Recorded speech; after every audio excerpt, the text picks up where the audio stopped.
the review session for the 1P113 exam on Monday. Aiden is running a little bit late, so we're just gonna start off with the the sustainability topics and the emission topics, just because Aiden wanted to be here for the material science kind of aspect. So we're just gonna start off with this. If you guys didn't watch the lectures, good, because I watched them and they took me like 3 hours to watch, and I got like 20 minutes worth of information that I could probably like tell you exactly what's on there within 20 minutes. So initially, they talked about three P's and three R's of sustainability. We're going to talk about that life cycle, the ecological footprint that we leave as engineers, carbon and water footprint, engineering decisions, the LCA, which this aspect of it is the biggest um, of the entire exam for sustainability, and then the eco audit. So the three P's and three R's, it's very basic. This is like stuff that we might have learned in high school and stuff. It's basically just the three P's are the planet, produce, and people, which basically just states that as engineers we have to keep in mind in terms of sustainability the impact our designs has on people, the planet, and the profit that we make from it. We kind of have to balance each one of them properly so that we maintain a sustainable kind of idea in between the three. And then the same thing with our three R's, which is just reuse, reduce, and recycle, which basically helps us dictate how we can make more sustainable choices whilst creating engineering designs. And it's just good to have like a basic ethical knowledge of each one of these three, just so you have an idea of like if they ask you something like how would you reduce something as a short answer, then you're able to say like it's just basic ethical knowledge. And then this concept is like one of the most important in the entirety of sustainability because it comes up again and again. This is the life cycle, which is basically a study of how each one of these stages here affects our three P's, and also how each stage could contribute to our three R's. So what I mean by that is this is the life cycle of a normal product where we start off with the raw material used to create the product, we manufacture it, package, distribute, use, and finally disposal. And you just have to have like a small brief understanding of how the three P's, so which we discussed right here, people, planet, profit, are impacted by each one of these three. And this is just very common knowledge. Like, for example, manufacturing for people would be that we're getting some kind of output. For the planet, depending on the emissions that we're producing, it might not be the best. And profit, the amount of money we're making, we have to find a good balance between those three. So that's what that covers. And then the three R's is basically how, with each one of these steps, we could go in detail about either reducing, recycling, or reusing materials that are involved in each one of these sectors. So for example, if we were talking about manufacturing, we might as engineers want to think about how we can reduce, reuse, or recycle materials that we use within the manufacturing of products. Then we talked about ecological carbon and water footprint, and this is very basic stuff as well. It's just the amount of the ecological footprint is the amount of resources we need to survive. The main idea to take away from this is that this includes basic necessities like food, water, clothing, and shelter, which is very conventional, but also the waste that is produced from making these basic necessities is also, we have to account for that in terms of our footprint. And as such, we have to realize that it also includes the resources we need to account for the waste that we're creating. So basically, the ecological footprint we leave is a combination of the basic necessities plus also the resources we need to get rid of the waste we produce for those basic necessities. And then there's the carbon footprint and the water footprint, which basically just states how much greenhouse gases we're producing as a result of our actions, and then the water wastage as a result of our actions. Then we went in detail to talk about engineering decisions. There were three or four main categories. Social is not listed here. We didn't talk about that at all. Same with economical. So LCC just represents our kind of cost analysis and cost basis analysis, but we didn't cover that at all in the lecture. I think Professor Ibrahimi said like two sentences about that. I don't think that's important for our exam. With the technical and solutions, this is just going back to our projects and understanding that we get like what objectives, our constraints, our functions are, and how that relates to overall impact. And then this is the main focus of this entire presentation would be the environmental impact our engineering decision has, and that relates to our life cycle assessment that we're going to be talking about just now. So the life cycle assessment, and like I mentioned before, the cycle comes back, is basically us evaluating or compiling and evaluating the input and output of each one of these stages. So what I mean by that is with raw materials, our input might be the materials we're actually using. The output will be the resources we send over to manufacturing, and also the potential environmental impacts that it may have. So it's basically think of it like somewhat of an equation where we're assessing how efficient a cycle or a step in a cycle is by factoring in three things. So again, that would be something like our input, and then obviously um, our output is what we're getting from our input. So that would be kind of like here in the equation where you're kind of subtracting your output. Output is what you're getting out of the thing, so that's the main benefactor, and you're subtracting the value of the input that you're putting in, also the value that you might end up causing to the environmental impact. So the environment, so it's more so, it's kind of like a financial analysis, but at the same time it's just a value analysis of if you were supposed to get like certain amount of output out of each stage, depending on the amount of input and environment harm you're causing, your output actually may exceed or be less than what you initially put in, which may be beneficial or not beneficial at all to what you're doing as an engineer. So we have to be considerate that our input and our environmental harm doesn't outweigh our output. And Right. then, yeah, Is it possible for you to stream your whole screen instead of the application? Because whenever you kind of do stuff on screen, it really jumps around a lot. yeah, sure. Let me just, Just like the focus presentation view seems to have a lot of issue with Discord's like okay. application streaming. Do you want me to go back a few slides too, or is that okay? Yeah, you can probably go back a couple slides because the last slide was like not visible for a lot of it. Okay, let me just, which one would you say? Okay, that's a lot better now. Anyone in chat want to say which one we should go from?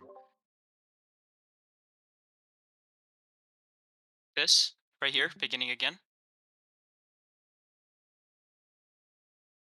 Yeah, yeah. Okay. So again, just LCA is the life cycle assessment.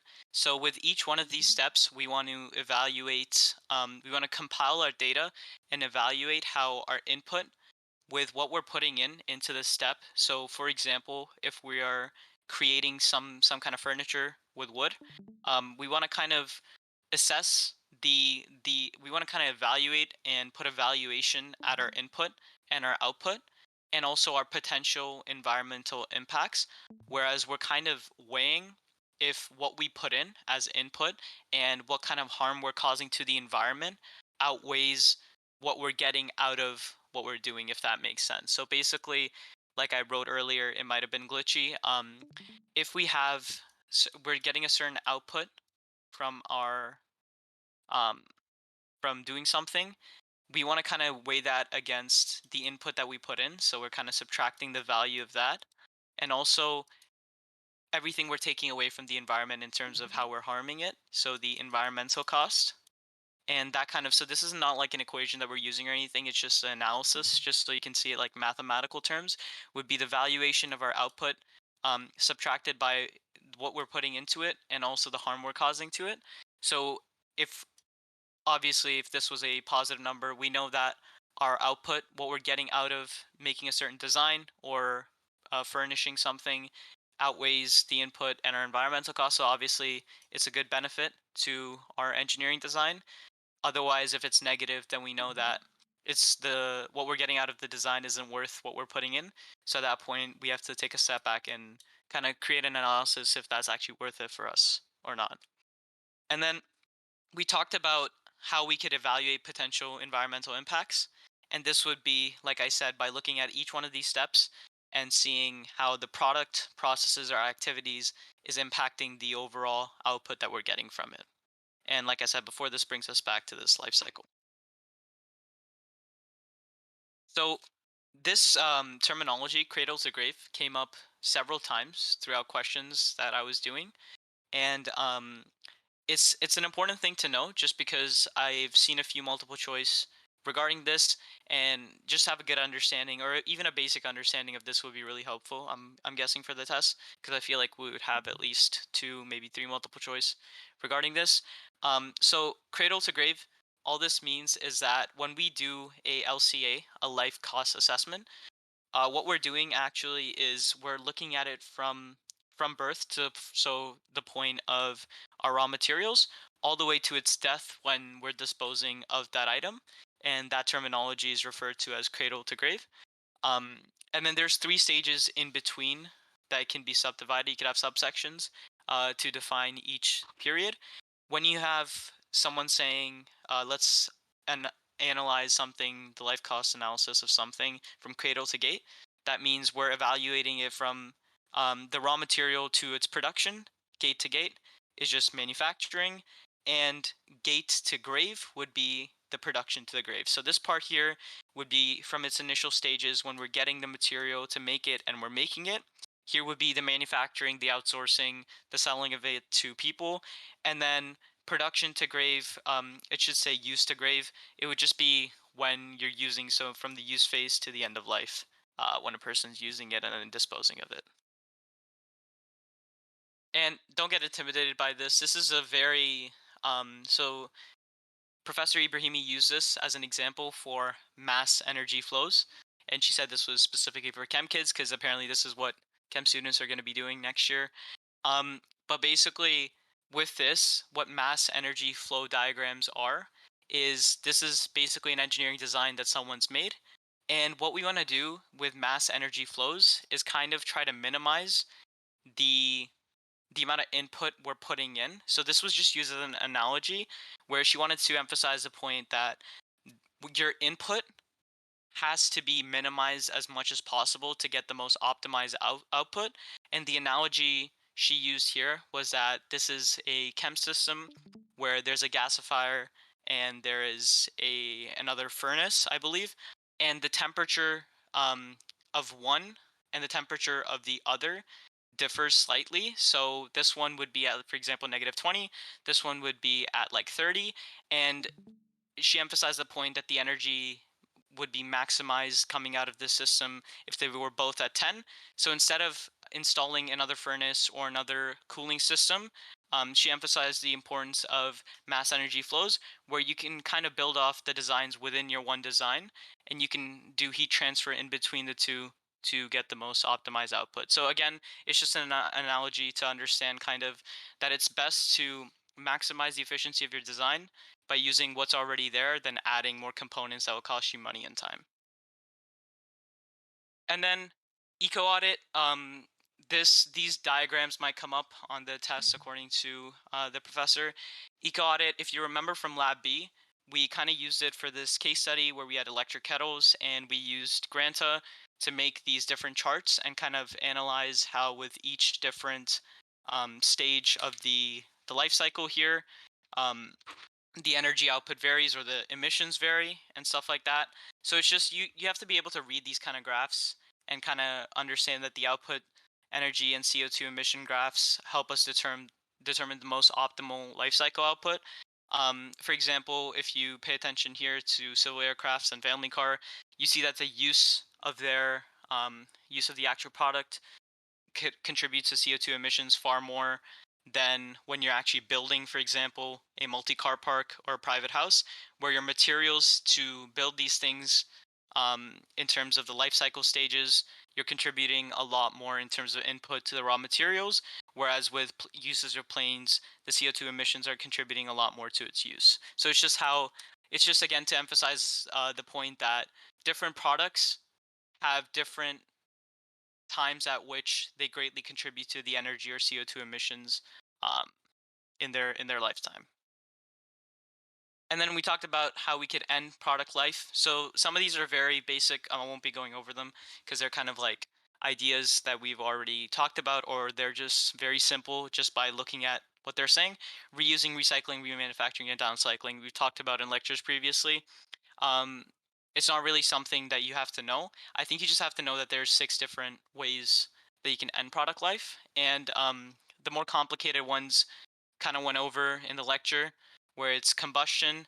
And again, you don't have to know anything with this diagram. You just have to know that one of the ways that we dispose of materials is, or reuse materials, recycle materials, is by the process of combustion, where we can salvage some useful life from them using this process.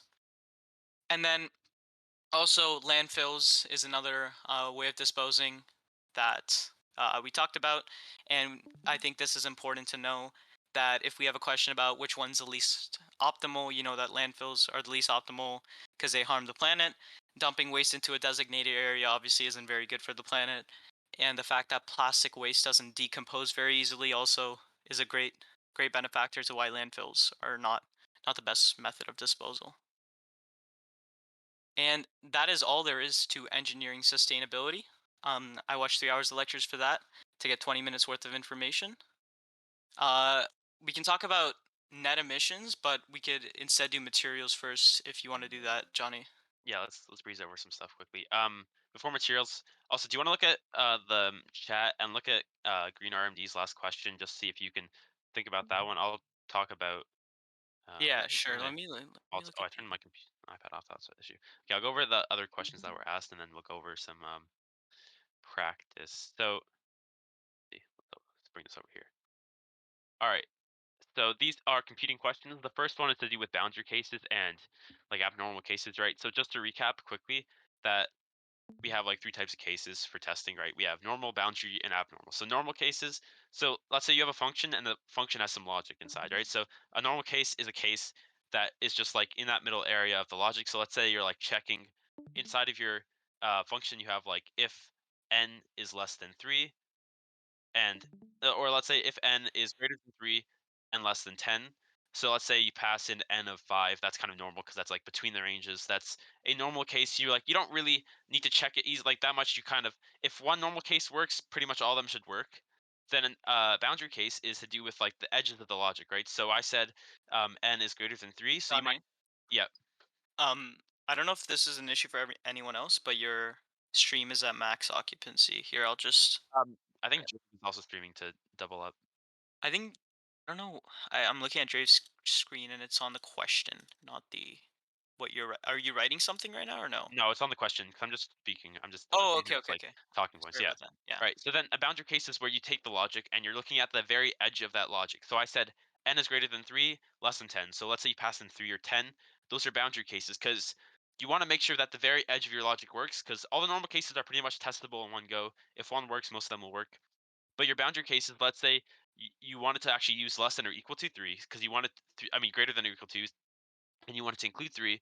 So that's the point of of a boundary case is you want to see if the edge of the logic works. So subbing in 3, for example, would be a boundary case. And an abnormal case is if we have logic that involves integers and we pass in a string, that's abnormal. Our logic doesn't cover that kind of logic. So basically, these questions, the first one, a function that accepts a single string argument can have boundary test cases. So this has nothing about the logic of the function, right? So it just tells us what the function takes. It tells us that it takes a single string argument. So of course you can have boundary cases about this. You can have all sorts of different logic. Like one example I can see is let's say you're checking the length of the string. So let's say you're like if like length of string is greater than 3, but the length of string is less than 10. So a boundary case of that would be like if the string length is 3, right? So if you had like hey, Hey in the string, that would be a boundary case because it has 3 letters. You can also have other things like specific strings. Like let's say we did like the one to do with like urban planning, and you have different like strings.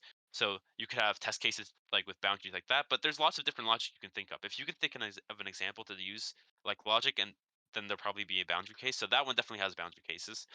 Then underneath that, if you use the exact same like example I used there with like the length of a string, an empty list cannot. Oh, actually, this is a list, but it's the same case. You could even just use the length of a list as part of your logic, right? So that in that case, it could be a boundary case, right? Because if you're looking for the length, you could say if length of list is greater than 0 and less than 10. So then list of length 0 would be a boundary case of that logic. So you have to you should just look for, can you find an example of logic that can use these variable types? And then also, yeah, it can be an abnormal case, right? Because if you're looking for, I don't know, like a number, let's say you're looking for an integer 3 or something like that. You're trying to test it, and you like equate it to just like a list. So you can definitely come up with ideas for abnormal cases to that, or like you try to like do math with a list and a string or something like that. I don't know. You can probably think of something, but this is definitely an abnormal case. The other one is this logical one. This one maybe threw some people off because they don't define p and they don't define q in this. So that's kind of the whole point of this question, is that you're just trying to like evaluate what the value of x would be in relation to p and q, right? So to simplify this, if you like, some people might already notice it's basically just like a for loop, right? So what's happening here? They set x equals 0, I equals 0. So then I is an incrementing value. I'm pretty sure. Yep. So while I is less than p, and then if you ignore everything inside here, but if you look at the bottom, this is the only time I is accessed. So they set I plus 1. So you can see this is just a for loop, right? So I starts at 0, while I is like for I equals 0, I is less than p. That's what this is. So this big loop, the outer loop, is going to run p times, right? Because if p is the number 3, right? So this whole loop runs once when it's I equals 0, a second time when it's I equals 1, and a third time when it's I equals 2. So that was 3 times, and p was 3, right? So the outer loop runs 3 times. And then the inside loop is the exact same thing, but with a different variable, of course, because you don't want to access the same thing twice. So they say j equals 0 while j is less than q, and they increment j as well. So basically, and then their whole k thing, it just to throw you off. Like k is not being used in any way to like affect the variables that are important here, right? Because we're just Johnny, looking. Yeah, sorry to interrupt you. Apparently, both the sessions are full, so we are gonna need a third person. Uh, I mean, you can should I give. I don't think the people can randomly stream. I think Drake needs to give someone rules to stream. maybe like So just like maybe someone like for Brent or Brent? someone, yeah, Yeah, Brent or cause Jason or someone or Jeffrey, any of the people I know, because I know they're trustworthy. yeah. You never know. So Brent's first legit help session. All right, Brent, whenever you're good, you can stream for people.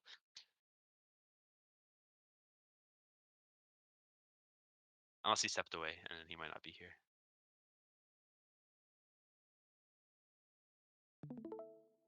There we go. Yeah. So exactly what Divine said is that basically x is going to increment every single time this inner loop runs, right? So this inner loop runs for every outer loop, the inner loop will run q times, right? Because like I said, j equals 0. Let's say q is 5, so it runs like 0. That's the first time. 1, 2, 3, 4. 4 is less than q. But the fifth time, when the sixth time when it's 5, j is equal to 5, it's not going to run. So basically, this inner loop runs q times, and the outer loop runs p times. So the inner loop is going to run its collection every single time the outer loop does, right? So you're just going to have p times q as the number of times the whole loop, the whole like logic runs through. And like Divine said, the if like logic does nothing, k is not used, the r value is not used, so that doesn't matter to what we're doing. So really, you're just looking for how many times does the whole logic with x equals x plus 1 run, and that's p times q, since the inner loop is q times, outer loop is p, so the inner loop, so it's p times q, right? I hope that makes sense. Brent, can you full screen? Yeah, you gotta lower the.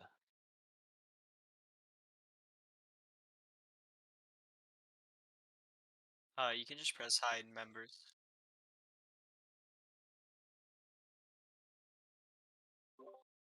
That That didn't make little thing sense. in the middle Yeah, the above little Johnny's arrow. name. That didn't make sense. Anyone like is still confused, just say something in chat.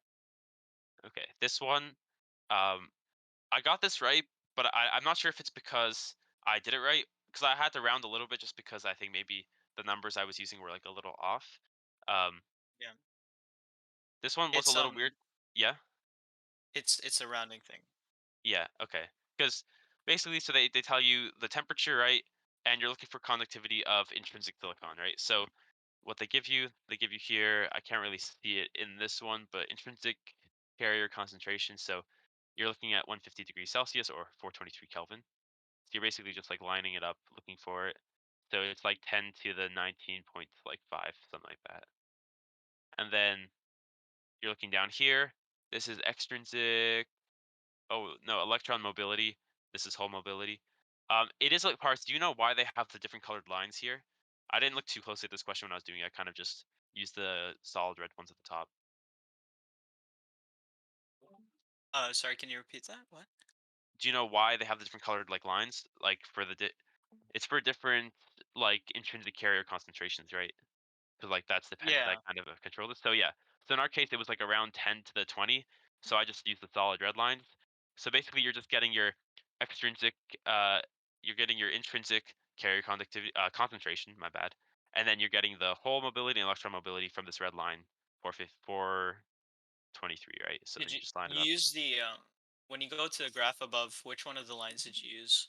The red one, right? Because we're looking for Yeah. silicon. Yeah. Yeah. So I think the whole thing is just be consistent with the lines. I think it probably there was something related to other questions, and that's why there's like yellow, green, and stuff. There's You think probably so? other graphs. Yeah, I mean it's from the textbook, so I wouldn't doubt it My if it. assumption was that these second graphs are because the mobility is like dependent on the carrier concentration. So you're looking for a Uh, carrier concentration that's closest to yours. So this top one is the closest concentration value. But also that doesn't 100% make sense because they're all dependent on K, so they should be the same. But anyways, yeah, if you use the top one, it works out fine. So you're getting those three things, and you're going to end up using an equation, which is just let me make sure I'm not going to read it out wrong because it's let me get a name for people so people know what I'm talking about. So we're looking for what did that question even ask? Uh, calculate the electrical conductivity, right? So conductivity. So you have uh, uh, intrinsic silicon, right? So you have your hole mobility and electron mobility. So you're going to use the intrinsic conductivity equation, which if I drag it over here for people to see, that's this one here, where you have one number value, and then you have the like electron charge, right? Elementary charge, and then you have your mobilities, right? Because an intrinsic conductor, for every electron that freely moves, you're creating a new hole. So basically, every electron there's the same number of electrons as there are holes. So that's why intrinsic you use one n value, whereas like the general conductivity, when you have like separate hole and electron numbers, you're using them separately. But intrinsic, right, is the same thing. So then you just use this equation with those values from the graph. So you just line it up. I'm not going to do it now because I don't want to get my calculator out to do that, just because it's annoying to read from this graph. But you just line it up. So 423, roughly 10 to the 19, 10 to the 20. And then this one, 423, is like, I don't know, I said it's like 0.08 maybe. And then this one, 423, is 0.0 like 6 or 7. So then if you use all those values in this equation right here, so like 0.09, 0.06 times 1.602 times 10 to the negative 19 times whatever the carrier concentration was, which was 10 to the 20, then you roughly get your number here, which is this one. So you're just looking at graphs for the values. It's the same thing as if they gave you the graph like the values to start, but you mhm. just have to like read graphs, which is a And I little don't I don't more think you have time. to be too worried about like getting a question like this on the test where the information's so hard to read. Um, I feel like this is just they were trying to put in practice and they just kind of took a screenshot of the textbook. So don't worry too much if you can't exactly read it and like your roundings a little bit off, right? Hmm. This was another question that was asked, and I will try to answer it, but I think Johnny, you can step in if I'm wrong. I think I remember this. This is more from last semester, if I'm not mistaken. So it just says, given the energy versus interatomic spacing curves shown below, choose the correct statement. And the correct statement, I believe, if this point here was called, was it the bond energy I breaking can point? pull up my some double check. I don't remember what the terminology for this was, but I believe the lower it is, the higher the energy is. Therefore, the higher the melting temperature of that curve would be. But I just don't remember the exact term for this kind of curvature Hmm. there. Uh, I think that is the bond energy, like that lowest point. Okay, yeah. So bond energy, wherever the bond energy is, quote unquote, the highest, so the lowest point here. That's why this one has the highest melting point, followed by B, followed by A. So it's this one right here. Yeah. Do you want to explain like a why the melting temperature is increased? Sorry. Or do you want me to do that? Oh, it's Oh, like because yeah, it's harder to separate if they have a higher bond energy. Therefore, the melting temperature is higher. yeah. Like the separation, like when atoms would separate, is when they have zero energy. Like the reason they're bonded together is because they have in quote unquote like negative energy. And it'll take energy to separate them. So when they hit that like 0 point, which is at that like R line, that is when they can separate from each other. And so to get them to separate, and in other words, to get them to melt, you have to put more energy into C than you would A, because C is like it has a like larger, it's like more negative. That bond is stronger because it takes more energy to break it. Yeah. We go over more materials, or Um, I know there's another question in the chat, if I'm not mistaken. was Let me there check. electroconductivity? Yeah, okay, I'll go over this question then. Yeah, can you do? I can't really. I don't want to do any calculations because I can't draw anything. Unfortunate turn of events. Yeah, Parth's iPad breaks or whatever. Laptop drawing pad. Oh, this is a drawing different pad. browser. My bad. Okay. It's hard to remember what browsers I'm using when I have like three open. Okay. So just reading it over quickly. The electrical conductivity of a semiconductor specimen room temperature is 2.499 times 10 to times 10 to the 4. Gives us the electron concentration. Given that the electron gives us the mobilities, and then it asks us to get the whole concentration, right? Stop due to attendance. Sorry. Okay. Why I did my think it's the Discord stop? same. It's If I'm screaming. not mistaken, this is like the same It's pretty equation. similar. Using the Yeah, same equations. I don't know why my yeah. Discord decided to like log out. Okay, move the questions up. Okay, so I'm gonna write out the variables because y'all should know I already like to do that. So it gives us conductivity is equal to 2.499 times 10 to the 4 ohm meters inverted. Electron concentration, which is N, is equal to 1.2 times 10 to the 22 uh, meters inverted cubed. And then hole mobilities and electron mobility they give us. These ones are the nicest ones. You don't have to do a lot of thinking. It's really just a lot of just plug and play, and you're good. And hole mobility. Okay. So then they want hole concentration, which we call P. So if I bring this back over and we look at it, so we have sigma, we have N, we have whatever that Greek symbol is that I'm forgetting right now, UE and UH. So, and we're looking for P. So the only one that has all of those is the general conductivity equation, right? So then we just want to write that out. So sigma is equal to electron, a number, and then the electron charge, electron mobility, and then the whole number, and the principal charge, and then it's just a matter of rearranging. Pretty simple stuff, to be honest. Because we all know how to do math at this point, hopefully. E over E. That's a big Oh, assumption. oops. Yeah. I mean, it's true that most of the mistakes, like people, or at least when I say people, I mean me, end up making in math is just like the simpler, like grade 2 mistakes. Yeah. So, I mean, it is a big assumption. Okay, here we go. And then using the values that we were given, um, so 2.499 times 10 to the 4 minus. Also, I don't like to write numbers down twice just because it makes everything messy. And also when people, I don't know, it's always easier like for me to just double check it multiple times with the calculations than write it down. And then I find I make more mistakes if I write a number down and then I just use what I wrote down in the equation versus um, just reading it from my like bank of numbers. So 1.602 times 10 to the negative 19 times 1.97 times 10 to the negative 1 divided by 4.8 negative 2 divided by 1.602. Okay. Did that person have the answer with them or no? I might have typed it into my calculator wrong. Hopefully not. Let me check if that's an option for you. So this was who sent this question? We can always go over one of these practice ones like during the session instead of just taking random questions because then we can go over like the same questions and Yeah, I don't. we'll They have didn't put in. answers at the end. They didn't Okay. put in an answer. Yeah. Should we do that then? Should we just go through one of the What do you want to go through? questions? Yeah, just one of like the. Here, I'll pull it up. Like one of these, There's like the 11 question ones.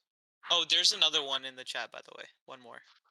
The Fermi probability ones. I have to recheck that one. I did that wrong on the test too. I gotta retry that one. So we might come back to that after when people are doing Okay, other stuff. cool. So let's go over what we see on screen here. So um, let me see. What's the best orientation here? Oh no, you're doxing yourself, bro. That's your whole name. Yeah, where? I don't even It's see it. sitting right in the middle. Oh my gosh, are you serious, bro? Yeah. After all of my like hard work to make myself unknown on the Yeah, server. no one would ever know your name is Johnny, right? Okay, That- question one. This one's pretty simple. This is more just a memorization question, right? Also, it's not really memorization because you can just look at the three options, and these are like the three options that you always have for these questions. So it's for electrical conductivity. So for semiconductors, right, they're not going to be the biggest number because the biggest number, the most conductive material is a conductor, like a metal. And they're not going to be the smallest conduction because that's an insulator. So it's going to be the middle value, which some of you might remember is just the 10 to the negative 6 to the 10 before. Right. Okay. So question two. This question is just asking about the highest electron state possible at 0. Electron energy. Electron state. Right. State. This is also just kind of like remember the different names of the states and like what they are. So in this case, this is just the Fermi energy or Fermi level. So when you're at absolute 0, the highest possible energy is the Fermi energy. That one is just like go over what Fermi is, Fermi energy is, review that because that is something like applicable. They might ask like short answers about maybe. They might also ask like how do like band gaps arise. So I think just like review that. I don't have notes written up for that right now, but there are a lot of notes out there. When an electric field is applied, in which direction do the holes in the crystal structure move? Right. So I like to look at this kind of backwards, like not about holes, but if you apply an electric field, which way do the electrons go? So electrons go in the opposite direction. So electrons are like negative charge carriers, whereas holes are positive charge carriers. So they're going to go in the opposite direction of electrons, or in other words, holes travel in the same direction a field is applied in. So they're going to be the same direction. Question 4. Okay, so they give us um, electroconductivity and electromobility. So sigma 5.7580 times 10 to the 8. And then they give us electromobility is 3 times 10 to the negative 3. Calculate number of free electrons per cubic meter. So this is the exact same thing as we did before, but this time we're looking at one of these ones. So we have electron. Oh, why did my stream close? iPad is not having a good day today. At least mine's not like mine's not broken. That would be pretty bad if we all had like broken devices. Here we go.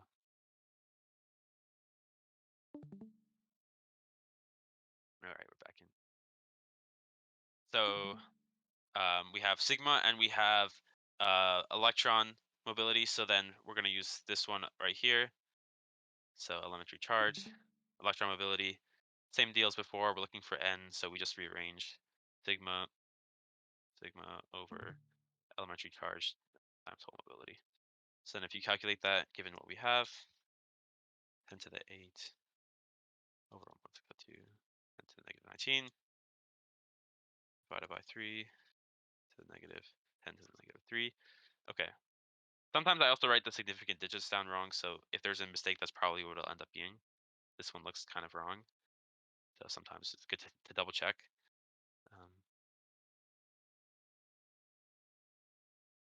No, that seems to be right.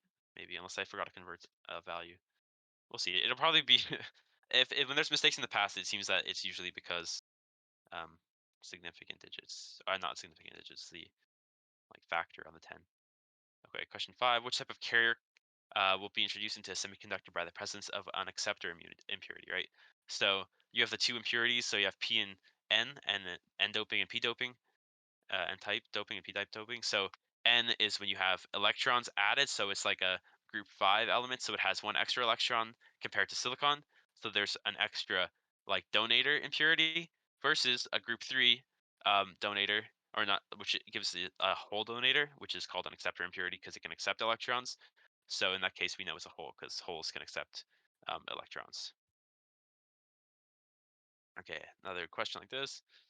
Hopefully most of this is right.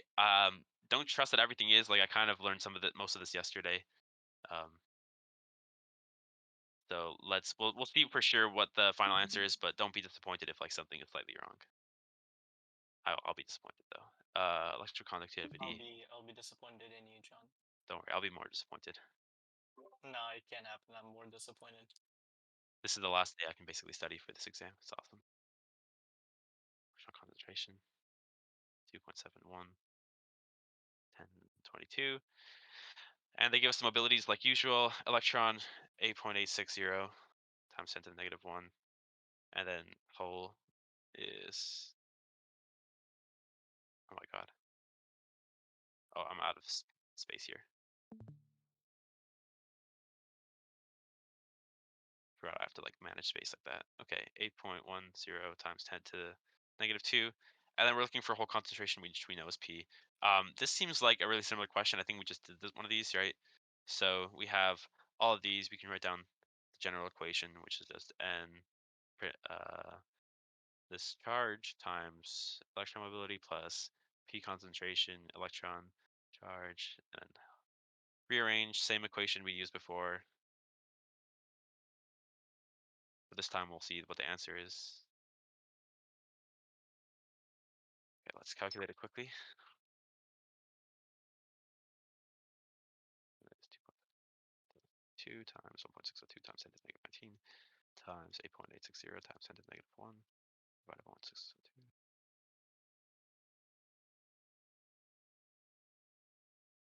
Okay. I feel like some of the 10 values are like a little big, but we'll see. Okay. Hopefully that's correct. So for these questions, when it's talking about like concentrations of electrons in holes and it gives you mobilities, you're just looking at these electronic properties for semiconductors, right? So like I mentioned before, intrinsic is when you have like nothing doped in it. It's just like pure metal basically. N-type is when you have something doped, but it's the negative type, so it's like a group 5 element is doped into it. Even if they give you the hole mobility, it's not true that you'll have to use it, right? Because if you have an N-type extrinsic conductivity and they give you hole mobility, um, there is no need for hole mobility because there's not going to be holes in it because the Yeah, impurity has to do with electron donations. I So would be careful with that because I saw a few questions where they there chose are, to do yeah. this. Yeah. So specifically, like pay attention to what kind of conductivity you're looking at and what your thing is. Like if is it pure metal, what is it an N-type impurity? So what is that? So question 7, electrical conductivities of metals compared with those of semiconductors. I mean, this should be pretty simple. Metals are greater than semiconductors, which are greater than insulators, right? It's kind of in the name because a conductor is a conductor. So obviously it conducts more electricity than something that would be half a conductor. So we can safely say that a conductivity of that is greater than that. Uh, Homogeneous isotropic rod of solid material for which axial motion is restrained. When is it heated? I don't know how to. I don't remember how to explain the theory behind this. All I remember is that if it's when it's heated, it's compressive. Someone else who is better at the thermal stuff might have to chime in with an explanation for that. Lupin, do you want to chem god? You want to take this? Oh man, I'm being put on the Well, this isn't spot chem. here. This is Okay, specific so materials. Yeah. yeah, okay, so because it's a rod for which axial motion is restrained, it means like you can't expand in the direction of your axis. So imagine like you have a rod and you just stick it between two walls, Oh. and then you start to heat it up. So when you do that, like the rod wants to expand in all directions, and so it will, in theory, expand in width a little bit, but when you do rod, like you're implying that the length is way longer, so the expansion along the length is going to be a lot bigger. But because again, it's like stuck between those walls, you've prevented axial motion. It wants to expand, but it can't, and so now you have like extra material there where it's like trying to like push itself out, but it's being compressed inwards. Like it wants to be wider, but the walls are like keeping it in, and so that's why it's compressive force. Okay. I was just misreading that. That was a really good explanation. There we go. Yeah. I always misread when it said like axial motion is restrained. I didn't realize that that's what it was saying. So that's what really happens, right? Mhm. Nice. Okay, perfect. Okay. Which of the following phenomena do free electrons play a role? Um, if you read through the contents, you should know that like heat, uh, thermal conductivity is dependent on like electrical conductivity. So free electrons do depend, right? Because heat is about energies in particles, right? So if you have free electrons and you heat it up, that means you're adding more energy to them. So if they're free, they're able to go around and play a larger role in conducting heat. So thermal conduction, because they're able to move and bring more energy through thermal expansion does not have to do with free electrons because something can still expand even if there's not free electrons, right?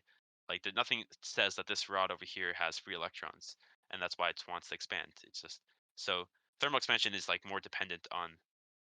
Actually, it can depend on thermal conduction, anyways. But it's we know that thermal conduction is dependent on electrons, but thermal expansion is not I directly was dependent. for that part, I was wondering for thermal expansion, if you have a certain element and you're kind of heating it up, um, you're like so increase in temperature, doesn't that kind of shift that to another energy level, and then that would create a free electron that would move around like freely within that kind of element. Let's say it was a crystalline solid or something. Wait, say it again. So if you're heating it up, then it jumps the level, and then what? Yeah, so it changes energy levels, right? I'm Right. right about that. And then when it goes to a higher energy level, doesn't it sometimes act as a free electron where it can like jump from so if it's like a group of certain elements, like let's say it was carbon, it Well, was a definitely diamond. that. Yeah, you're talking about just right now like band gaps, right? Because that's Yeah. the idea of the band gaps, which hopefully everyone knows about. So we have our, let's talk about a semiconductor here. So we'll just start like the simplest version that we've been taught. So you have the conducting band and you have your valence band. And it's a little confusing in the names of them, but um, like you can think about it a few different ways. Like visually, this looks to me like it makes sense as like a 3D slash 2D object because if you just like imagine like the ping pong example that Bosco used, so like electrons are here. Really, they show these in a graph where it's about energy levels and like probability. Let's say is for the when they have the Fermi function because like that's zero. But anyway, so when there's full valence, um, so that means there's electrons in the outer shell and it's like all full. And then you heat it up, right? You're adding energy into this. So this electron with more energy is going to leave the valence and it's going to end up being a free electron, like Parth said. So by adding heat to this, you're going to be launching those particles out of the valence bond, valence band, and into conducting band and into this band gap area. So that's to do with the Fermi function and how it's dependent on temperature. Um, which is probably past it already. Fermi is over. It's down here. Okay, I don't know where it is. I always struggle to find this equate. Oh, here it is. Right. If you look right here, it's dependent on temperature. So as temperature increases, there's a higher chance for an electron to go into the conducting band. Right. So what Parr said is exactly true. Is like when you heat it up more, then more electrons can become free. So it's kind of like backwards and forwards like compatible, right? Because free electrons play a role in thermal conduction, and as you heat up more, you get more free electrons. So they are kind of like intermixed. Okay, I see my mistake. Just to clarify, the the free electrons don't contribute to thermal expansion, but thermal expansion contributes to free electrons, right? Say again. Were you just clarifying something, or were you asking a Yeah, question? yeah, no, I was just making Okay. sure that I had it right. So it would be the free electrons. If you have free electrons, they don't contribute to thermal expansion, but thermal Okay. expansion can contribute to free electrons. So it's like, I think thermal expansion is talking about like if you have a piece of material uh-huh. and then you heat it up, then it's going to expand this way, right? Oh, do you mean oh, okay. I I'm think it's just talking about reading it in physical size. expansion. I see. Okay, so it's just It's talking. talking about right here this equation, thermal expansion, when you have change in length over the original length is equal Ah, to the okay. expansion constant times the change in temperature. So I was So it's a physical misinterpreting it. change. Yeah, yeah, yeah. Okay, yeah, okay. All good. So then this question is going to be a question about gradients, I'm pretty sure. So let's just write everything down. So Consider sheet metal. So it gives it the thickness right as height. 'Cause I imagine usually like from the side view. So then I say that this is height. So I usually write thickness as height. Even though there's probably proper notation for that. That's not that. And it gives us in millimeters. So I just convert that immediately to meters because otherwise you're going to confuse yourself and make mistakes when you forget that you're using different units. And then it gives us, I'm also going to write this down because I already know that we're going to need the change in temperature, but I'll write it down this way. So change in temperature is equal to T2 minus T1, right? So if it gives us the two faces, so 1.197 times 10 squared minus 2.543. You don't have to write it down in this notation. You can definitely write down like the temperatures individually, but I just like to go do it in one go just so I have a constant value already recorded. 10 squared minus 2.543 times 10 squared. Okay, so negative 134.6 degrees Celsius is the delta T. Thermal conductivity of the metal, so that is going to be your K value is equal to 2.26 times 10 uh, what's meter Kelvin. Okay, so they're asking us for heat flux. Everything's labeled in this, so we kind of have everything already done for us. If you're looking at this, then you see heat conduction. I believe this is the equation we're using, right? So Q is heat flux or heat conduction. Actually, it's not the same thing. Specifically, let me say find the absolute value of the heat flux. Right. So we have thickness or dx in this case. We have the change temperature, so delta T, and then we have the constant, so the thermal constant.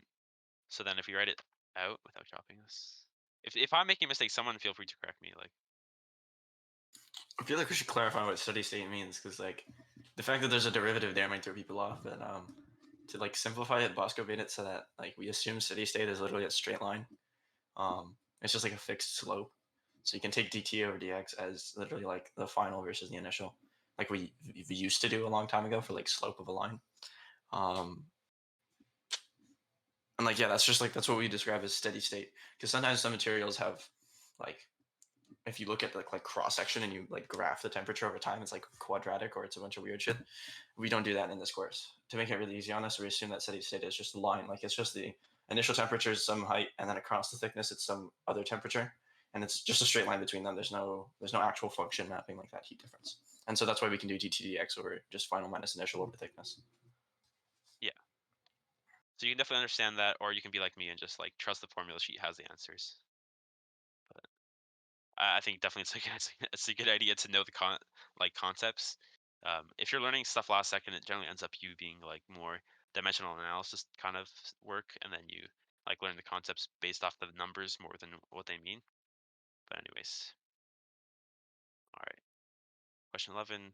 Certain temperature T1. So T1 is unknown in this case. Gives us the initial length at this temperature. So let's just call it L1 since I labeled it T1.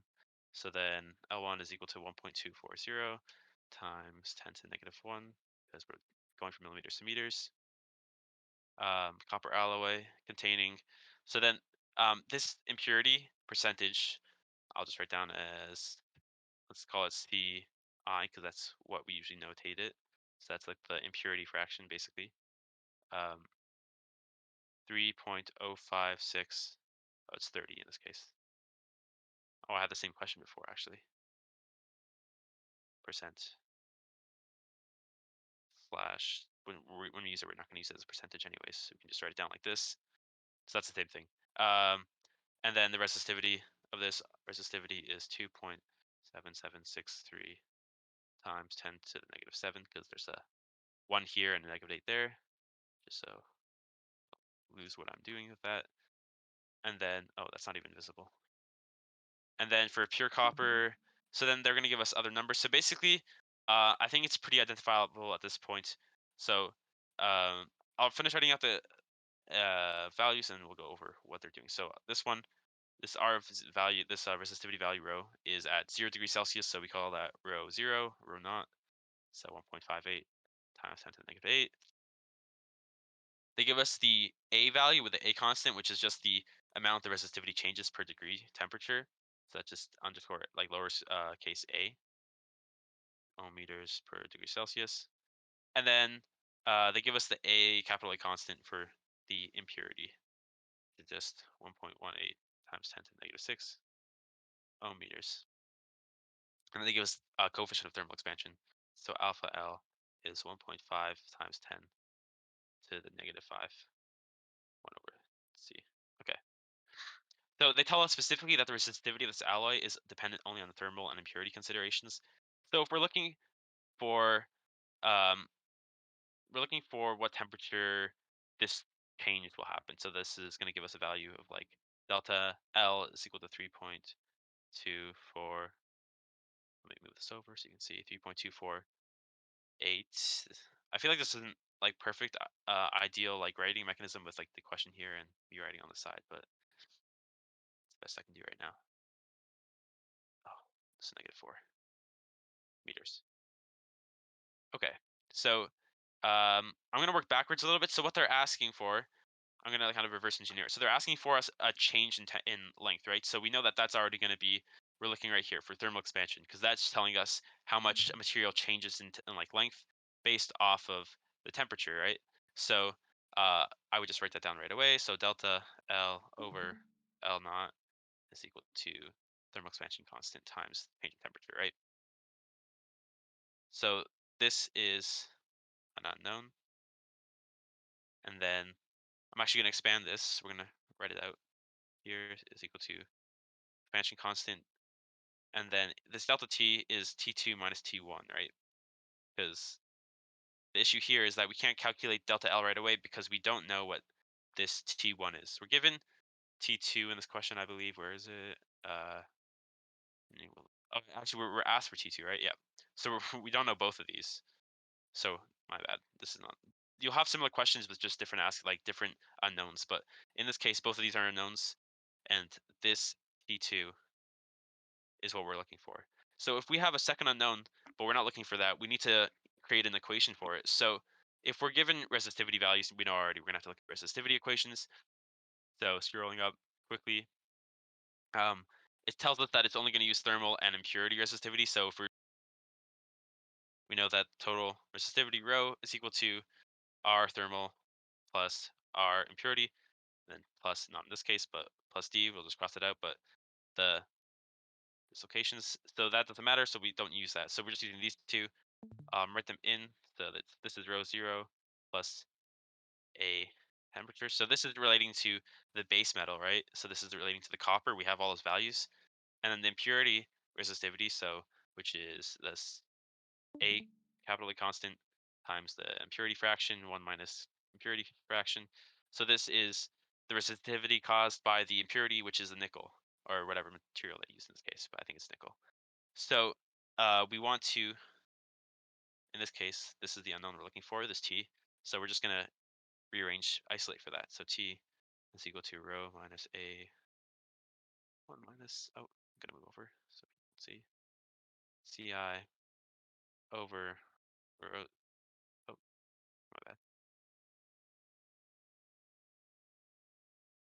add one more, rho 0, all over this A value. Let me double check that. AC 1, 1 minus negative rho 0. Perfect. Okay, so then at this point, we're looking for this T value. So we could rearrange for, in this equation, to rewrite it just so it's clear.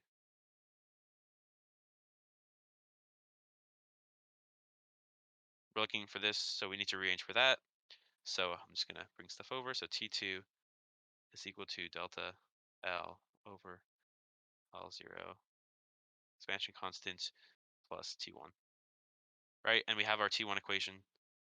So it's equal to delta L over L0, or we use L1, so I'll just put that because this is basically the last step, plus, then we just sub that over there. R minus A C I, 1 minus Ci minus rho 0, all over small a, and that's equal to T2. Okay, hopefully there's no typos here. Last time I did this, I had like the wrong like exponent on the 10, but the right value. So it's usually just like a calculation issue at this point if you're gonna make a mistake because it's not that hard to rearrange. Hopefully, let's see if I can get this on one go. So 2.7763 times 10 to the negative 7 minus 1.18 times 10 to the negative 6 times 3.3056 times 1 minus 0.3056 minus 1.58 times 10 to the negative 8 all over small a 6.5 10 to the negative 11. And then add that to delta L, which we know is 3.248 times 10 to the negative 4 over L initial 1.240 times 10 to the negative 1 times the constant, the expansion. So did I write that right? That looks right. We'll see. We'll see how this goes. I think this is the last question, right? Yeah. All right. So let's set these more significant digits. This is a representation of how you're gonna do on the final. All Let's right. I see. might have to stop streaming for a second, guys. I'm gonna give me a second. Let's just let's go. Okay, I'm good at stuff, guys. I can do math. Let's All right, go. everything works. So that was all the right process. All of that guaranteed to get 100 on materials. So basically, you're looking for what if you really don't know your materials, you're gonna have this equation sheet, right? This formula sheet. So you're gonna be given known values. So you just need to use the known values you know.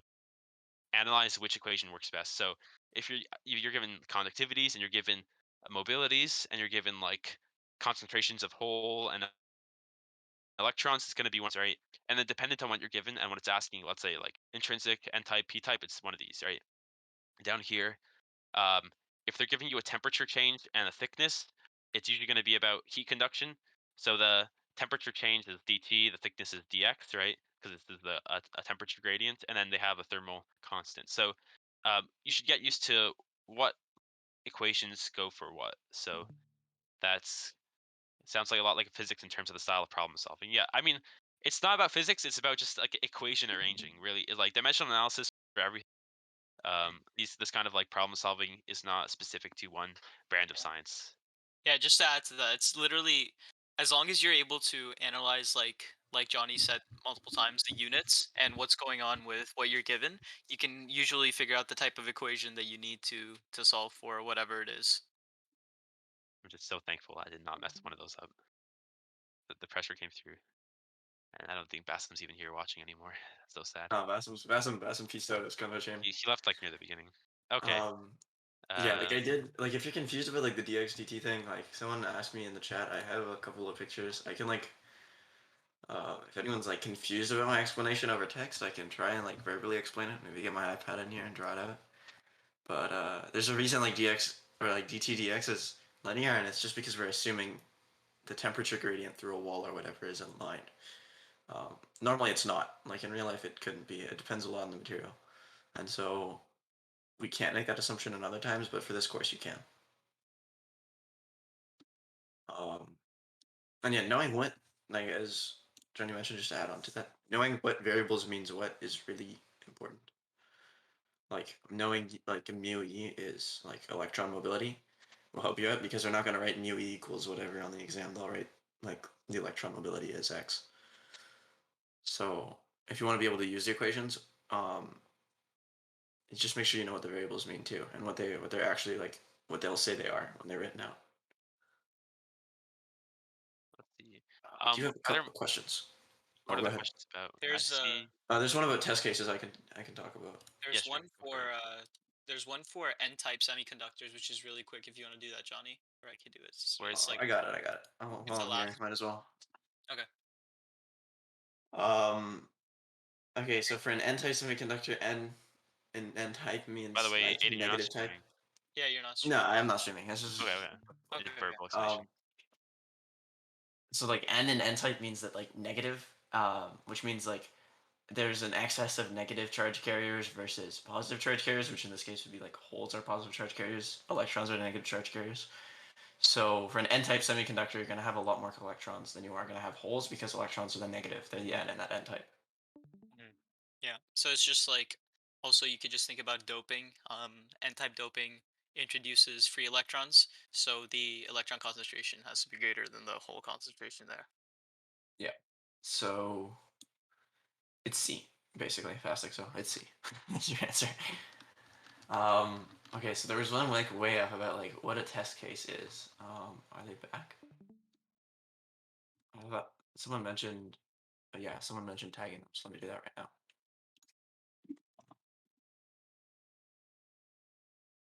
Okay. Um, they can catch the recording either way. So for like what a test plan is and like what each test case means and like what a boundary case is, I know this is a point of a lot of confusion for people when it comes to computing. Um, so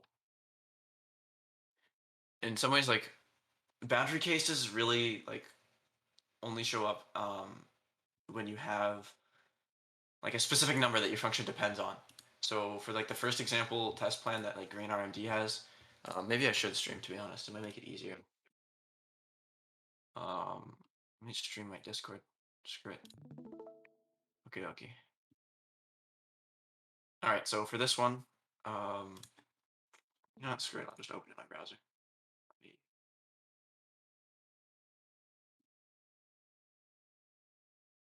Okay, cool. So for this one, like this example test plan, if we wanted to do a boundary case, we would notice like the key numbers where this function's behavior is expected to change. So in this case, it's going to be at like that 0 and that 100 because we have an if statement, right? So if we're around 0, like is -1, 0, and 1, um, like this is going to change how this outputs. Or if we're above 100, like we go 99, 100, and 101, that's going to change like the return statements of these.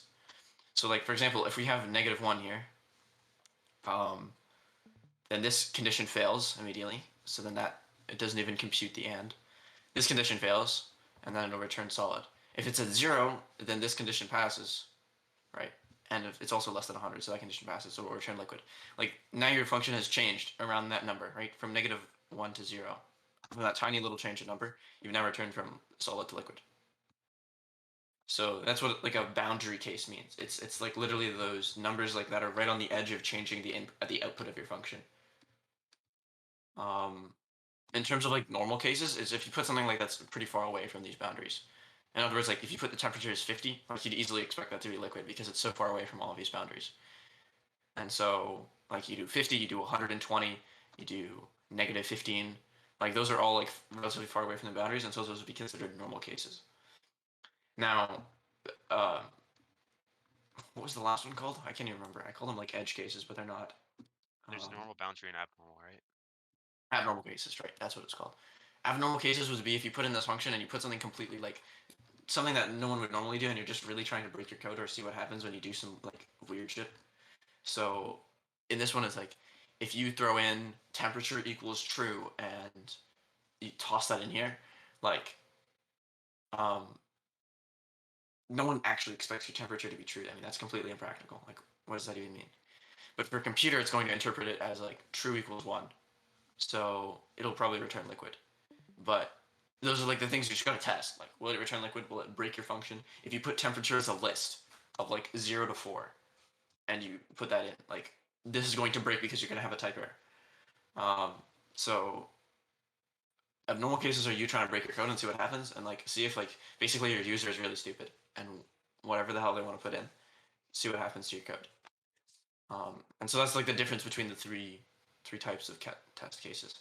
So for this one, like I'd give an example. A normal case would be like putting temperature equals the integer 50. A boundary would be temperature equals -1 and then 0 and probably 100 and 101. And then an abnormal case would be putting in like true, a list, a string, something that like you're not supposed to have in here. And those are the three types of test plans. Yeah, no problem. Um, so yeah, I can stop streaming that.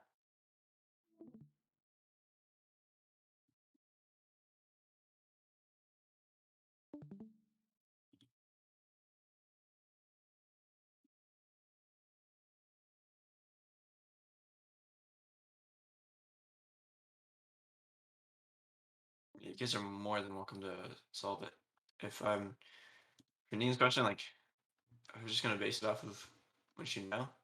Um, the light emission. the energy of the light is based on the band gap, how far like the energy of an electron drops. So if it drops from a higher to a lower energy, like the energy has to go somewhere, and so it's shot out as light. And then as a concept, like when you can figure out the energy of that light based on its wavelength and a constant. Um, so that's probably what Johnny's doing at the moment. And what's this?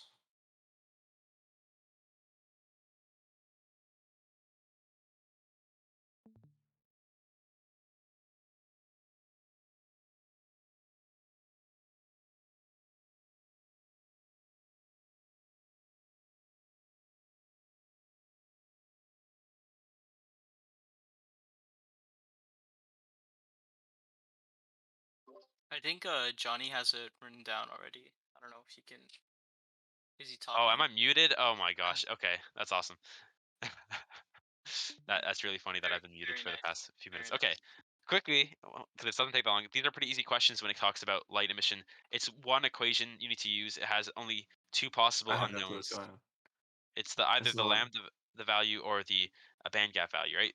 That's the only thing that's dependent in this equation because the other two are constants. So the constants that you have to use are Planck's constant, which is 6.626 times 10 to the negative 34. They give it in the units meter squared, kilograms per second. Um, you're not going to have it in any other units on the formula sheet, so use that. But like we'll see in a second, that means you have to convert units at the end, and then you have to use the speed of light, which is 3 times 10 to the 8 meters per second. And also, I wrote down that this is the conversion, right? We should all know this pretty much. This is elementary charge. Um, it's just 1.602 times 10 to the negative 18, 19. Oops. So that is what 1 electron volt is compared to joules, right? So this is the conversion rate. So if you sub in your values, you rearrange, you're looking for band gap in this question. So you just, you bring the band gap over, bring the lambda underneath. You rearrange now just the constants over the wavelength. You do that, you get 3.313 times 10 to the negative 19 joules. And so to find the number of electron volts, you have to divide by the number of joules per an electron volt, right? So this is, if you divide this by 1.602 times 10 to the negative 19, you get yourself very close to 2. Yeah.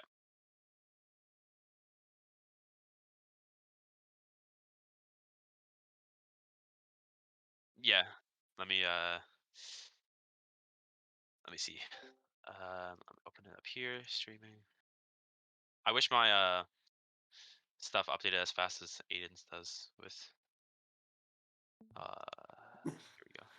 Technology just OneNote. likes me, bro. And you just gotta cope. It doesn't work for Parth either. It's only you. Like it specifically like chose to be for you. Oh, there we I'm the chosen OneNote user. go. Okay, let's see how long it Ridiculous. takes to update from my computer to my iPad. Let's see. I can try to answer the question 6 after when you're done. Oh, from Fast Excel? Yeah. Yeah. If Okay. that's okay. Here, did it I'm gonna update? get my iPad in Give here. it a second to update. Come on, man. I'll just bring this over here. Look at this from here. So, an LED emits light with a wavelength of 600 nanometers. What is the band gap energy in electron volts, right? So I wrote down the stuff they give you, 600 nanometers, and you're looking for band gap, which is EG. Constants they give you on the formula sheet, Planck's constant, speed of light, and then electron volts to joules. So then the process is just you're going to set up the equation of wavelength is equal to Planck's constant times speed of light over the band gap, and then rearrange for the band gap, sub in your values. You're going to have a value that's in joules. So to get it to electron volts, you have to divide it by the number of joules per an electron volt, right? So you divide this by the elementary charge, and you get your number of electron volts is just going to be 2 if you ignore all the little decimals afterwards. Yeah, so that's that. And then Parth, you had something to show? Yeah. Just 1 second. Okay. I'm pulling up the question on my screen so I have it for reference. The light ones are nice because they're just like plug and play with one variable, really. Yeah. Definitely. Um. So let me just share my screen real quickly.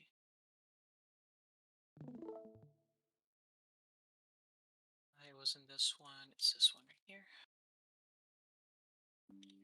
Okay. So the question for this one wasn't to necessarily actually solve the problem. Fast asked when there's questions like this with like certain elements added to another element. Um, how does this phase like our approach to the problem? And I'm assuming that the main question here is about this first part here, where we're adding boron to silicon, and this has to do with mainly the type of doping. So it's either N type um, or P type doping. It's dependent on that. What we're gonna do with this problem, and let me see if I can pull up a periodic table so everyone can see. Um, barium is a group 2 or 3. What is it? It's a group 2, right? So it would be uh P-type doping, if I'm not mistaken. Correct me if I'm wrong. Sorry, talking about boron. Boron? Boron's the first Group group three. 3, yeah, group 3 element. Okay, so it would be P-type doping, right? Yeah, yeah. Group two is we don't do group two. Yeah, Yeah. You really only need to know boron and silicon and what's the last one? arsenic, and they I think also beryllium. Phosphorus, right? there's a good few actually because they might use aluminum or boron for the group 3 ones, and then like arsenic and I don't know, phosphorus, they might Phosphorus, I use think. as like Yeah. yeah, phosphorus for group 5. But don't count on that. Like I try to know Just which know. ones are in Yeah. the group. Yeah. So boron is group 3, right? Yeah. So it would be your P-type doping, and your question was basically how does this affect like how does this phase our problem? And that's just knowing that when we're looking at the equation sheet, which I have pulled up right here. With the equation sheet, this question is specifically asking us to calculate the electrical conductivity. Just know that when you're looking at the equations on the equation sheet, I think it's up here, that you're looking specifically at p-type extrinsic conductivity when you're solving then. So it would just be this equation. I didn't think you wanted the whole equation solved very fast. Okay, perfect. All right, cool. I think there's Okay. a few other questions you guys can Yeah, I can cover that one if I want. If you want me to whip out my iPad, I can draw some atoms for everyone. One draw for some atoms. I'm gonna finally stream. I'm gonna get Lupin 9 back in the call. Go. Let's see. Can I even join this call? Oh, I don't want to make a voice call. Hold on. which one are we talking about right now? Which question? Oh shit, I need to deafen. How do I? Let me Um, just deafen myself with mod powers. Fuck it. Uh, so server deafen. Green There has we the go. same question, right? As what y- Fast just asked, right? Because so no, for I mean, yeah.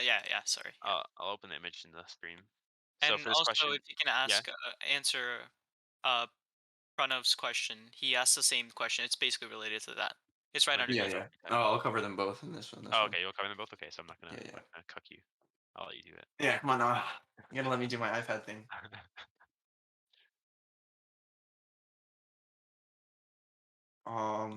Yeah. So this Um, one, this one the also cover design and ethics. Did we say we were gonna? I don't think we talked about doing ethics. I think it was just Let's see. I Did talked we about talk about it? sustainability already.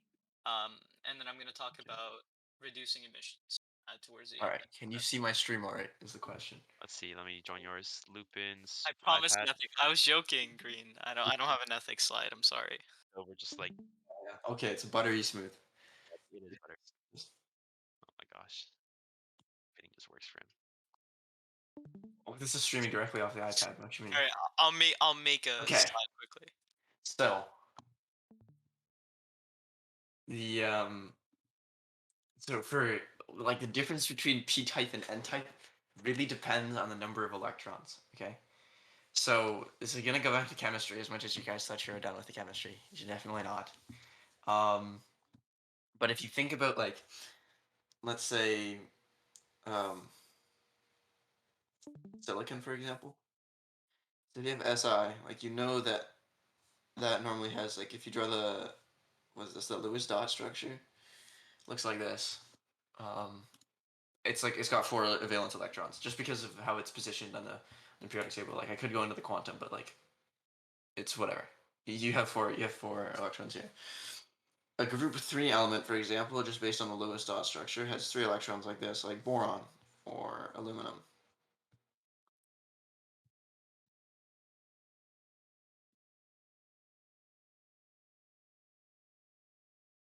right? And then like a group 5 element like phosphorus, for example, would have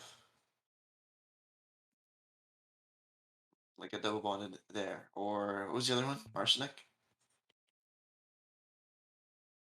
would Yeah, arsenic is be usually the group 5 one they use. like this, like other group 5 elements. So the general like intrinsic semiconductor base is probably like 99% of the time like it's going to be silicon.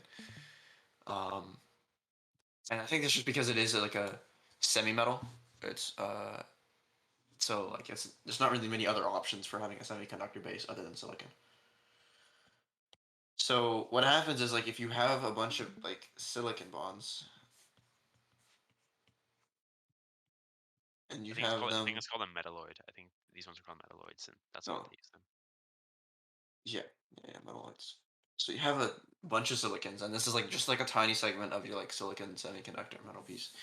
You're gonna have basically like you're gonna have like one electron on each of those positions, right? Which becomes way easier to draw as like just these dots in between everything.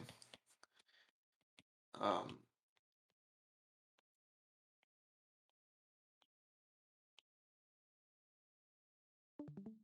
you should be like this. Okay, so this is your like semiconductor matrix in a way. I missed a dot somewhere. No way. Oh shoot, fixed it. Okay. Um,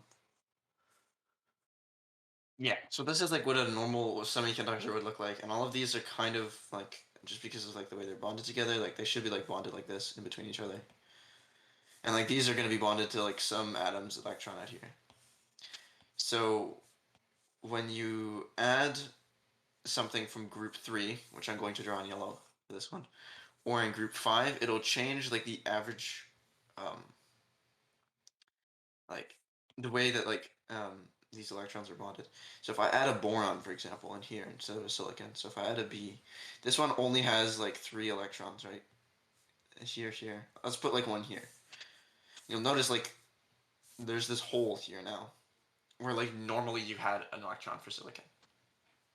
Um, and it's really easy for these electrons, like from silicon, for example, to like jump into this hole. And then when it does that, like, and you get this electron over here, you now have a new hole over here. And like, then you can have another piece of silicon, like this electron, jump into there, because again, they're on the same like energy level. They're in the same outer like bond, and now you have this hole here. And then like likewise, this guy can like jump into here, and then you'll have an electron here, and then a new hole here. And you'll notice like now you have this hole that's like having this kind of movement here. And um, because of that, like because you're like missing an electron, instead of having like a neutral setup, now you have a positive net positive charge, and so that's how you like have a flow of positive charges. It's because it's like the flow of holes. In a way, like holes can't actually move. It's rather that electrons fill the place of the holes in like this chain, like that I just showed, and that's how holes move across. So what if you dope it with boron and phosphorus? Well, this if you have like exactly an equal amount of boron and phosphorus, it'll just cancel out. Because then you have one extra electron, one less electron, and then you'll just be like, yeah. That's not something we're going to encounter, to be honest. You only usually do one or the other because there's really no point in adding extra materials. It costs extra money to have a semiconductor that's the exact same. So if we were to add like phosphorus, let's get rid of this boron here. Let's go back to silicon with all of its electrons.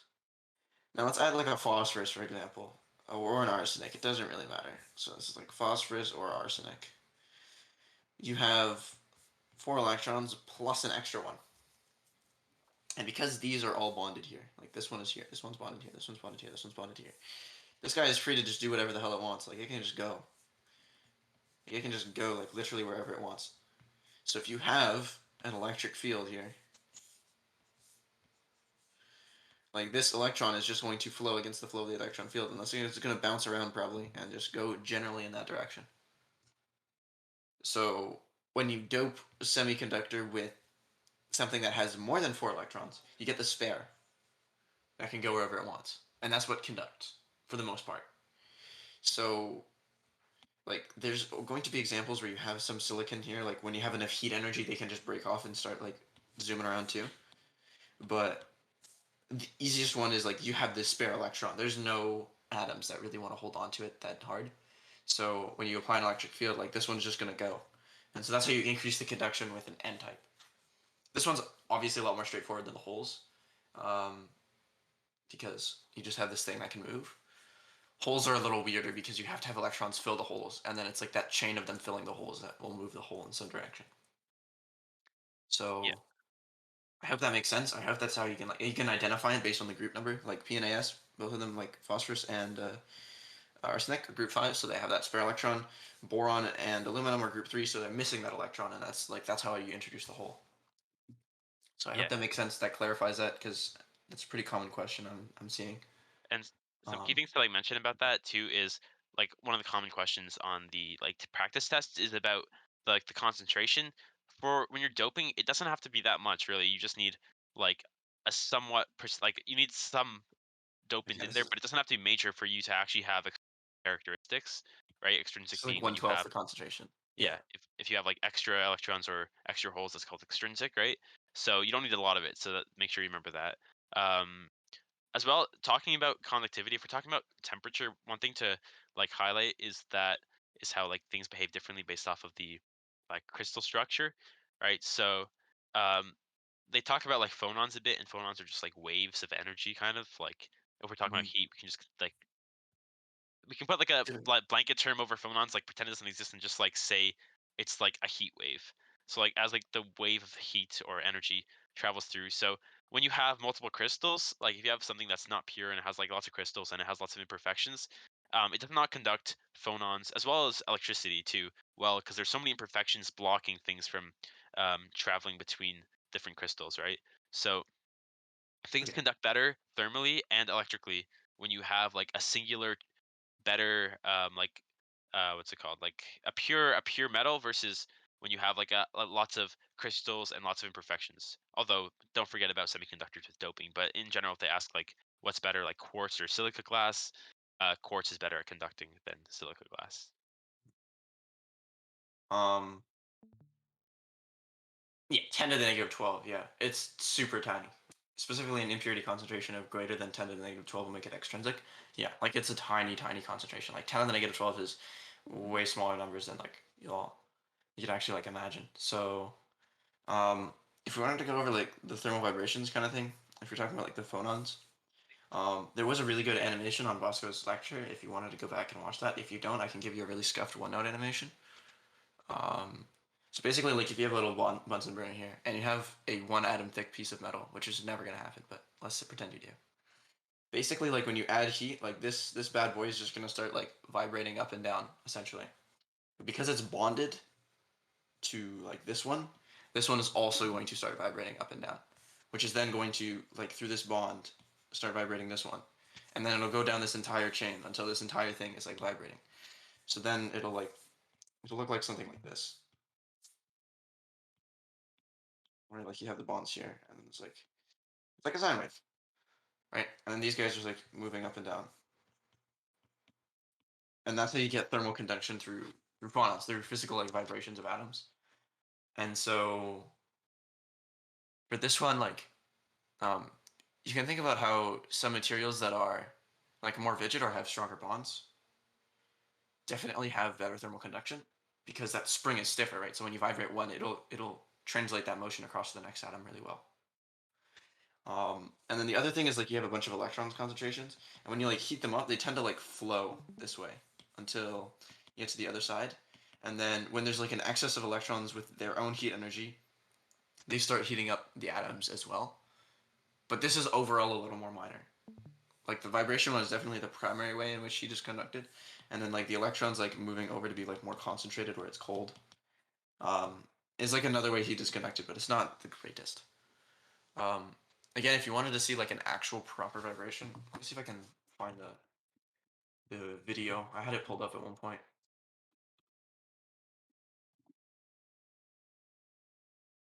Let's see.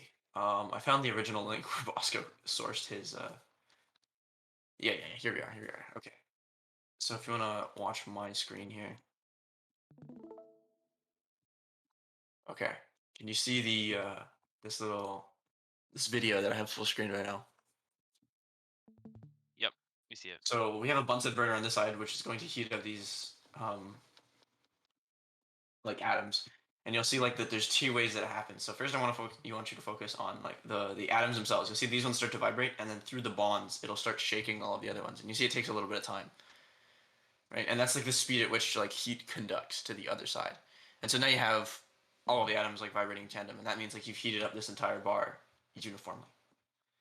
And then if you look again, and this time focus on the electrons, and notice that as they heat up, the electrons start moving really fast, which means they start like moving towards the other side, right? With the collisions, they end up with like that movement towards the other side.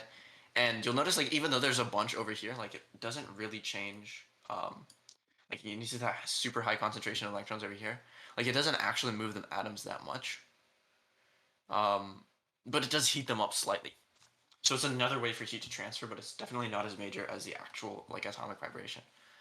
Um, Electrons essentially just transfer heat by colliding with other electrons, and so like the main atoms themselves don't move too much. So yeah, that animation is definitely better than the OneNote thing that I just did, but hopefully that makes sense to you and how like heat conducts from one side. Like this is like this left side here is really hot because of the Bunsen burner. This side starts really cold, but because like it's conducting heat through this, it'll end up with all the sides vibrating, which means like it's heated up uniformly across that middle rod now. So that's the source from Bosco. Lupin, could you maybe go over? Someone asked about. I believe someone asked about polarization, the three different types. Do you know anything about that? Like, Three different types of polarization. I'm going to have to look at my notes to jog my memory. I know the concept, but so there's off the dome, no.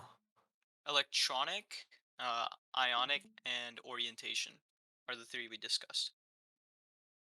Let me pull up my capacitance notes. Polarization.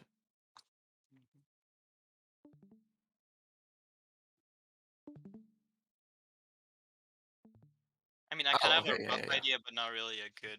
Probably you have a better understanding.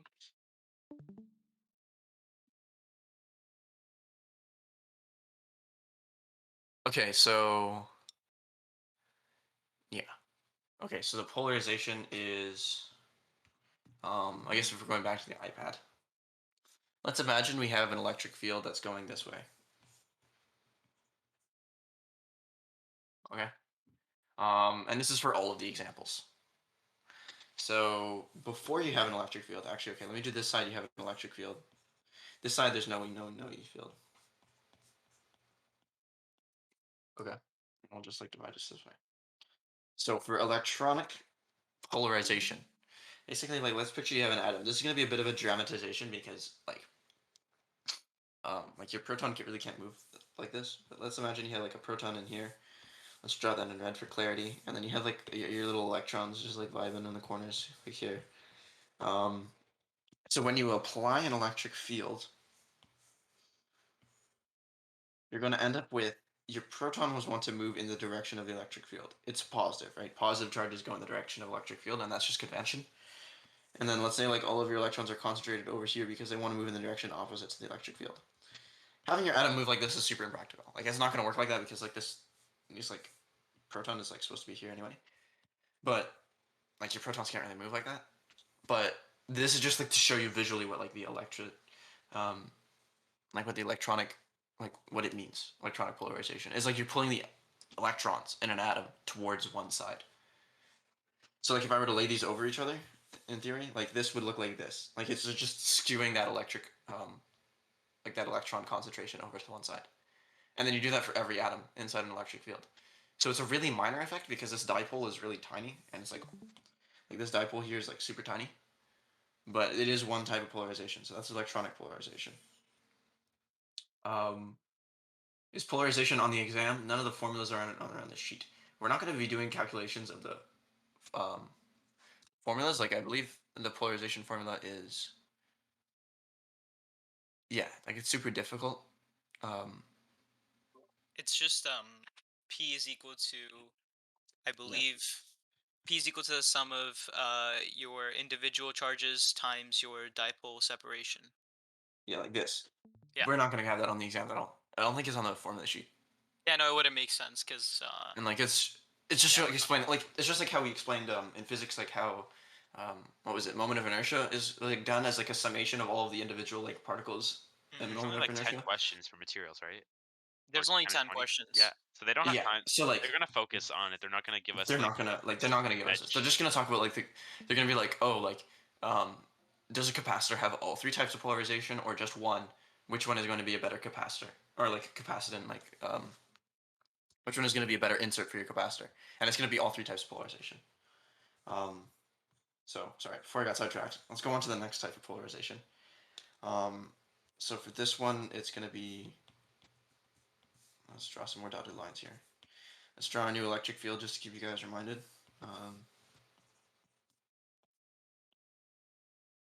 Okay. So ionic polarization is essentially like I'm not gonna have to draw so many of these. Okay. So imagine you have like positively and negatively charged ions. Sodium chloride, why not? It's a piece of salt. We got a piece of salt here. Right. So you got the -1 charge, and those are all Cls. And then we got the +1 charge here, and that's like the sodium.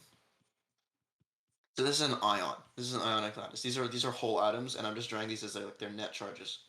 Right? These are not electrons and protons anymore. Okay, so when you have an electric field again, the protons are going to want to move in the direction of the electric field. So if I draw like their original positions, it's just like this grid of 5 dots here. Right? These are like the original positions. Like you imagine like you superimpose them, they're like the same, right? But when you apply the electric field, like this positive proton is going to want to move, or this positive ion, sorry, is going to want to move this way, and this negative ion is going to want to move this way on the opposite direction of the electric field. And so then you get like these like couplings where they're like slightly offset from their original positions, as you can see here. Like these are slightly offset from their original positions, like this. And so then, um, like this one's going to be here. What else do I have? Electric field, that one's going to be on this side. This one's going to be on this side. Um, you get like, this one is going to be pushed. It's going to go this way. So this is like, again, an extreme example just to show you like the visuals of ionic polarization. But, and then this is going to be the same kind of setup here. I realized I just drew a plus on one of the electrons. Hold on. There. Okay. So now you have like all of these like tiny like reversed like magnetic fields here.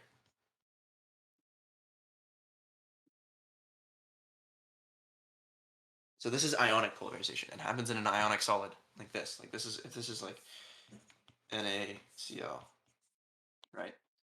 And then you get like tiny E fields here, which counteract the E field of the electric field of like that's applied on the exterior. So this is the second type. A lot stronger than the first one that I imagine, which is just like the individual atom. You can imagine this is like the whole lattice of ionic solids. Um, it doesn't necessarily have to be NaCl. Again, if you're going to remember your chemistry, it's coming back to bite you guys. Like polar solids, like water, for example, will exhibit this behavior. Although water is a little different. I'll show you the last one, which is orientation polarization, which is alignment of polar molecules. This one is just for ions. So this is just for NaCl, and this is just for ions. So let me note this down.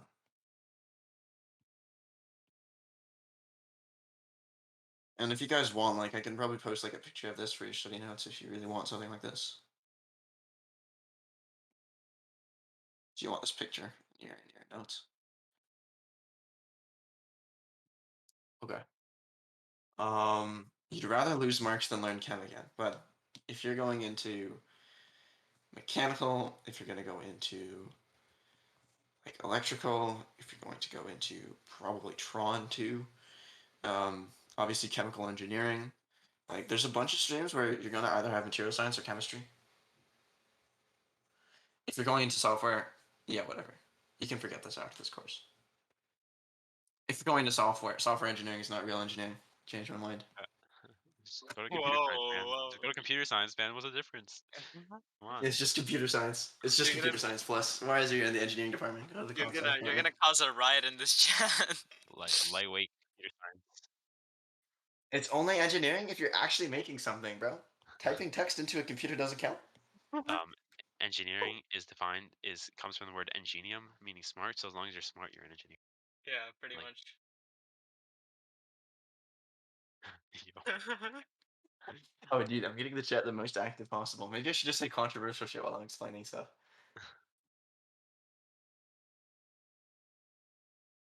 Real people are, yeah. I'm just I think we're gonna do pretty that. much for finishing up too. This seems to be the end of the session around. All right. Yeah, we can. If people have more questions, like, yeah, send them like right now. I'm probably gonna have it within the next 10 minutes. Gotta get. I like Otherwise, I'm gonna go and actually study instead of basing things off of my Also, notes.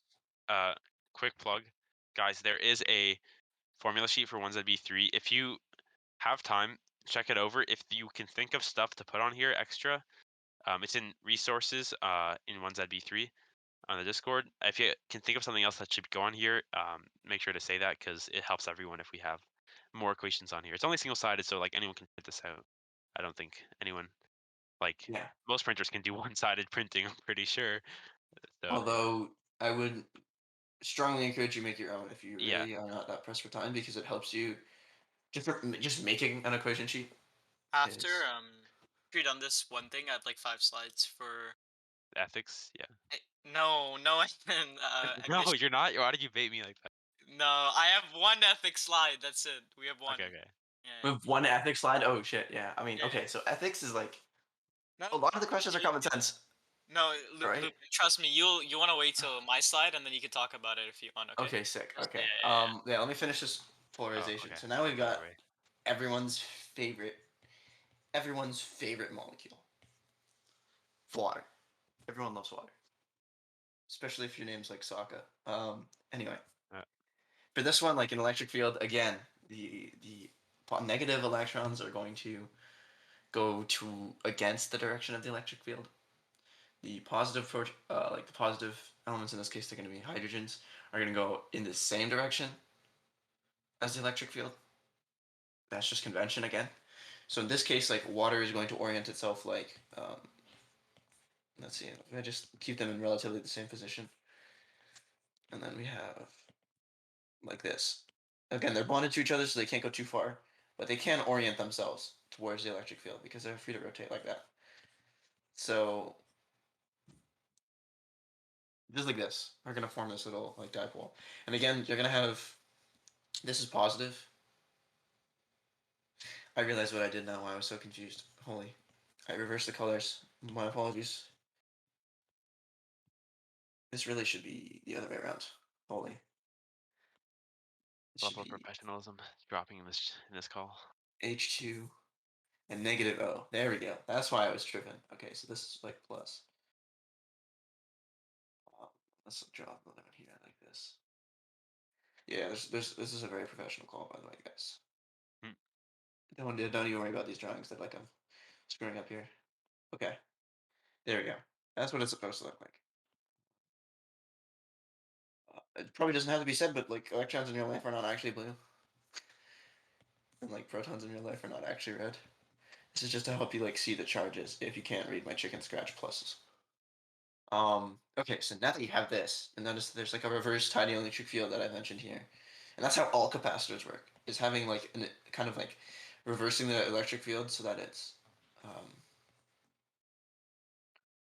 so that like, yeah, actually I'll explain that all in one go here, but just remember that there's a concept of like this reverse electric field now that's counteracting the external one. This one I also forgot to note. Here's the reverse electric field in here.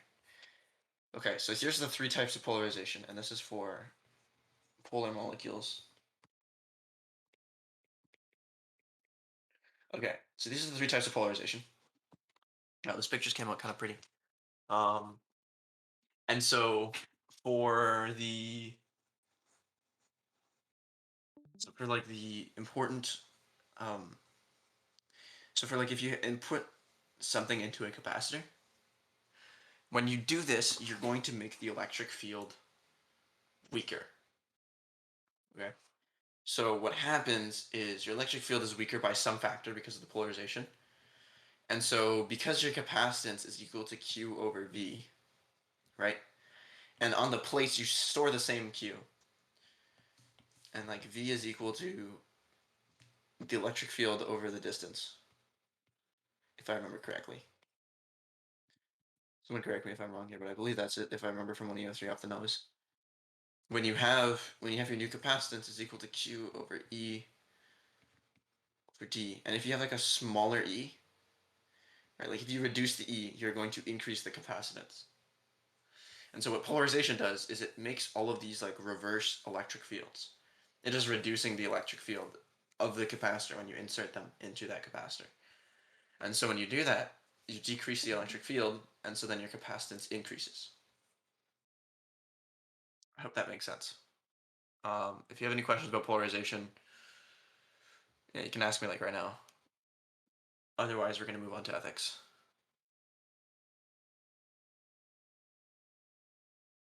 I think we're good. Parth, you want to share your, I imagine, wonderful, masterfully crafted slideshow?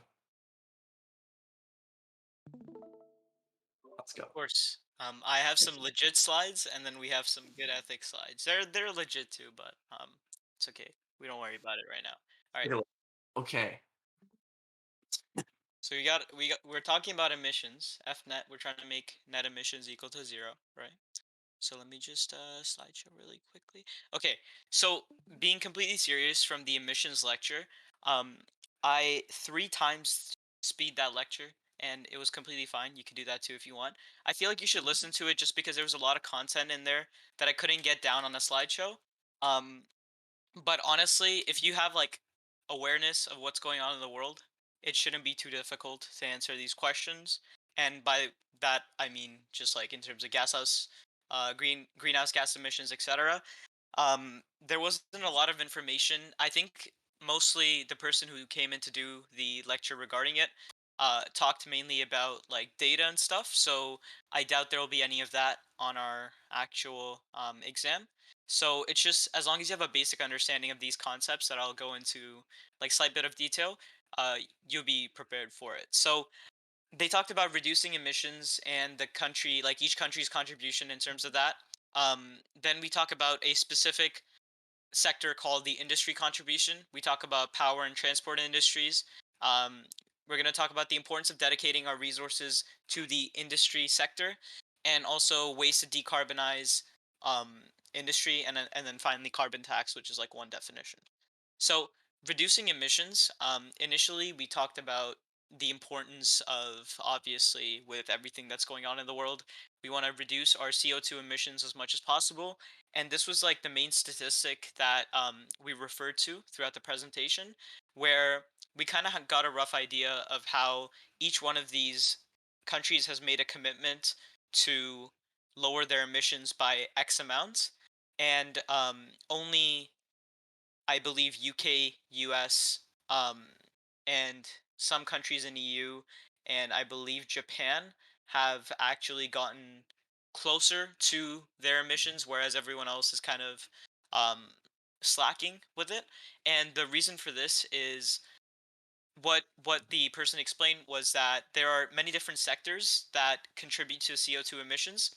With power and transport, we are actually working towards creating efficient solutions in terms of with power we're transitioning to a world where wind and solar energy are like the most viable energy production methods, and with transportation such that we're shifting towards the whole autonomous electric vehicle side of things. But industry is where we're lacking, and industry could be considered anything where it's production of agricultural goods such as like meat or anything related to stuff that you consume on an everyday basis. Um, with restaurants too producing a lot of waste, anything that kind of like caters to our regular consumers, us, that we buy on a daily basis, whether that be grocery stores, restaurants, food, agriculture, whatever. And the entire focus was to kind of improve this industry sector and try to dedicate our resources and our time towards bettering this. So overall, when it comes to reducing our emissions, we can actually reach our goals by the year 2030, which is our target year for doing all this, like outline right there. So there were 6 main ways that we discussed. There's ways to decarbonize the industry sector, and basically that has to that ties in with what we're doing with the power and transportation industry, where we kind of want renewable electricity. We want to recycle our materials, find alternative feedstocks. Um, we want to maximize our material and energy efficiency by creating more innovative tech. Um, and we want to lower our carbon fuels. So this is again kind of transitioning towards that autonomous vehicles kind of thing, and material substitution, which is pretty self-explanatory with what you're consuming on a daily basis, and kind of shifting away from, for example, certain agricultural goods, such as beef, because I know that is one of the highest in terms of energy consumption, how much that takes to make. And then we talked about finally carbon tax and CSS. Carbon tax is basically, with everything that's happening, each government, like government of Canada, government of the United States, must pay a certain amount of money to this foundation known as ICCS, for every ton of greenhouse gas that they emit. And CSS is a branch of the government or the organization I mentioned, ICC, where they're basically creating plants that capture these emissions, the carbon emissions, and help lower overall carbon rates in the Wait a world. minute. Wait a minute. Isn't it CCS for carbon capture and storage? What is CSS? Or CSS an Yeah, no, organization? this is supposed to be carbon. Okay, leave me alone. This is supposed to be carbon. It's supposed to be CCS. What do you mean? Wait. What is that? Carbon tax and CS. What does I, CSS stand for, Parth? I think it is CCS. I think I just, Carbon capture and storage, right? yes. Spelling is very bad. Sorry, I'm not Okay. Yeah. Wait. I mean, I just wanted to like I'm an engineering clarify. student. I'm sorry. It's I'm okay. sorry. It's okay. I'm an Wait. engineering. So carbon tax is paid to a specific organization, or is it just the government forcing companies to pay a certain amount so that the The government government, themselves can put it towards a certain program? Because that's what the I always the understood. the government does have, like, so it's first collected by the government, which they outsource to the ICC if they go over a certain amount of emission rate. Like, Hmm. it's kind of like each country basically has to. So the government is the actual one, like collecting the carbon tax. But if they're, so this goal that they set, if they're not meeting the expectations or going far lower or going in the opposite direction of actually contributing way more emissions, then they have to own up to this foundation named the ICCS, I believe. I can check that after and kind of pay them a cut, if that makes sense. I just don't remember that being mentioned in the lecture. I was also speedrunning, so there's a high chance I missed it too. Okay. I'll make sure my facts are right after this, and Okay. post an update if there isn't. Okay, and yeah, that's all it takes to stop pollution forever. Um. Oh, we should talk about MOE. He called that out specifically. Do you want me to do that? Do you have MOEs separated out? I didn't get time to do that. Okay, so MOE is really simple. There's like a picture. It didn't really help. I can show you what the picture was. Um, Okay, I try to draw what you're saying. Let's breeze not, through it. I don't I even want know to the hear the picture like strategy. shows. Honestly, like you just need to know like generally is like some What is words. MOE? What is it?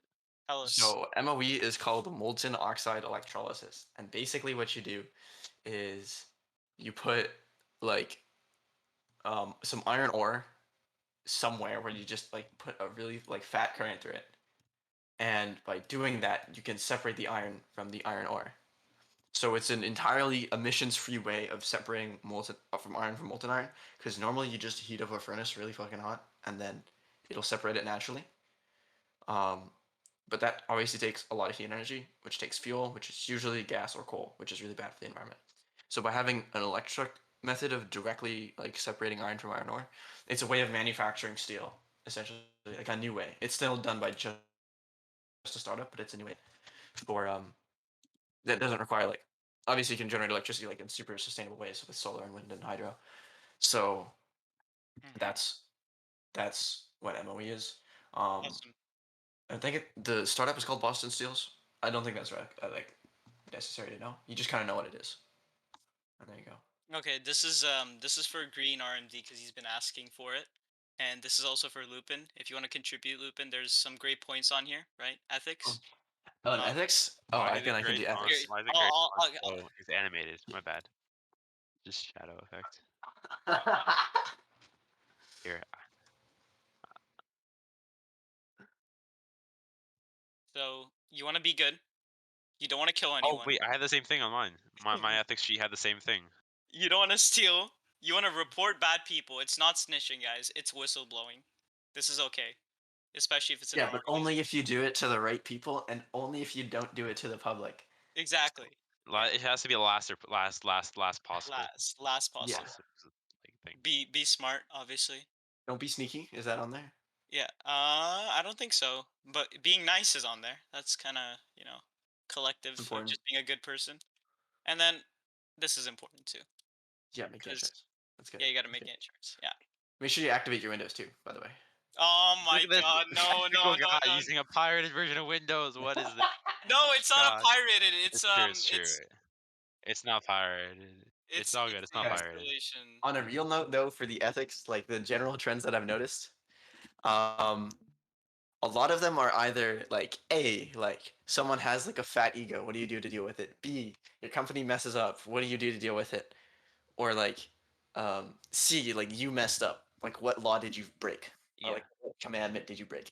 So And for the ones where it's like your company did something bad, generally if the first option is like it asks you what the first move is, the first move is to check that to make sure your company actually got like messed up. So if it's like check the report to see if like your power output is not actually like whatever they need, do that first. That should be your first move. That's like generally what the questions are asking for. If it's not an answer, then usually you want to be like, yeah, tell your manager. yeah, Is you, no. Honestly, like um, with ethics stuff too, it's kind of like I don't know if you guys have noticed this, but like sometimes some answers are just so 50-50. yeah. It's just honestly the luck of the draw. Sometimes you just gotta guess because You like gotta I get don't know how they expect us to. Like I posted a question earlier in general where it was like which one of these inventions is not Canadian, and that was very confusing to me because that had nothing to do with ethics. But Mhm. you get questions like that all the time, so it's just Yeah. yeah. And then like if it's like oh like you have this guy who's like oh I'm making a masterpiece engineering, but like the company he's with is like bro you're spending too much money to make this look cool. Yeah. And then your manager's like yo go check his documents for me without telling him. Like that's like your manager asking you to do like something really scuffed. So you should just be like no I'm an ethical engineer. I can't do that without his consent. Yeah. Basically. Um, I just hear and like then like if a it's you A messed up, you Lupin usually just 4 have to know quote. what law it is. Like there's Just one that was like difficult, which was which one is like a conflict of interest. yep. And like it was like oh like either you take a commission from a company to buy their materials for your engineering project, you check a bunch of like you don't actually check a bunch of non-engineers like engineering drawings and just submit them without checking them. Uh, Yeah. you lie I on your remember. report about or it was like yeah you like give someone like an engineering like consultation without like proper expertise on it and like there's a bunch of options there but you have to know specifically what a conflict of interest is which I guess is an important one which is like as an engineer your interest was to make the project as best as possible which usually means not wasting money but as someone who's taking a commission from a company to buy their supplies your interest is in buying their supplies so you make money so now your two interests conflict right? The supplier might not be the perfect set for your engineering project to be the best that it could be, but you also have the interest of making a bunch of money by accepting their deal and buying their materials. So that's a conflict of interest. The other ones that like aren't a conflict of interest is like when you have like checking as like a junior engineer's work without them like without actually checking it. Like there's no conflict of interest. You're just being lazy, right? Yes. Yeah. So knowing like the distinction is really important. And Yeah. then yeah, for the key terms like whistleblowing and moonlighting, um, the way I remember it's called moonlighting is like yeah, I just think of it like Batman or like Superman. Like like by day he's fucking Bruce Wayne and by night he's Batman.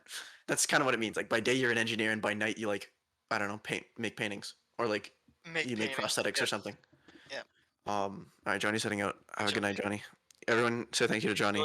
enjoy your holiday. Um, yeah, enjoy your holiday, bud. See ya.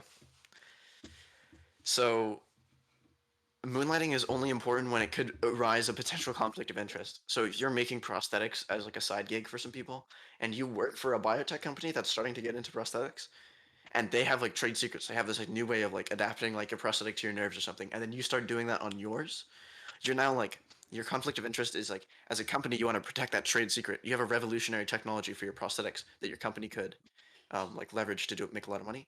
And now, as someone who makes prosthetics on the side, your interest is like making money for yourself, and so you can use that technology to like in your own like prosthetics that you make on the side. Yes. So that's a conflict of interest, and that's what moonlighting like can be dangerous. Is why you have to disclose it.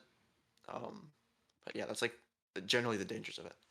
But if it's like, oh, like you make fucking like Etsy earrings on the side, and you're an engineer, like they're not gonna care about that. You're not gonna put any trade secrets in your earrings. Exactly. Um, You and then the never know. last one You is, might ship some yeah, yeah, earrings I with don't know, some. maybe you get some cracked engineering technology in there. But Yeah. and then the last one is whistleblowing, which is yeah, you just like you tell the teacher, Yeah. you tell the teacher about a bully. Yeah. Like you, Pretty much. so like the goal is like you don't tell the public unless it's like immediate, um, unless it's like immediate, like immediate danger to the public, right? Like there's a bomb, like you're working in a nuclear factory, it's about to blow up, and your company's like, oh, we gotta save face, guys. Like we can't let people like know that the nuclear reactor is blowing up, and then like you're an engineer, then you're like, bro, that's fucked up. Like you tell the public there because it's an immediate danger. But if it's like, oh, our nuclear reactor's only making like 1.8 kilowatts, and we promised the government two, and like your manager just tells like you to just like not tell anyone about it, then you have to go to like the proper like the engineering association or like higher up in the management chain and be like, yo, like you Yeah. only tell the public as a last resort. Yeah, that's like the whole point of whistleblowing is you exhaust every internal, I think that's how they describe it. Exhaust every internal um kind of method of like counteracting that situation before you go to the public. And it's like if you want to kind of remember that, I don't know. Have you guys seen Lupin? Have you seen the movie Don't Look Up? It's kind of like that. I have not. I would just remember No? whistleblowing as like a referee. Like What? he wants to get the attention of like you breaking the rule, so he'll blow a whistle right to stop the game and be like, "Yo, this player's breaking a rule." It's the same kind of idea. Like you blow a whistle, like metaphorically blow a whistle, and then like you bring up to your manager, you're like, "Yo, like your company's breaking the rules, like fix it." It's the same kind of idea. So I would just think of it as like a referee being like blowing their whistle and being like, "Hey, like stop." Whistleblowing. Okay. Is that everything? Um, Sports Unless referees. Hey, like there we go. you guys more My, questions. Yeah, if you have more questions about like ethics, a specific ethics question in particular, Oh, any materials, or I'm gonna go and actually start studying myself. Lupin's gonna love to answer any ethics questions. It's his favorite topic. Please, please, I'll make them. I'll just use all of the really scuffed ways.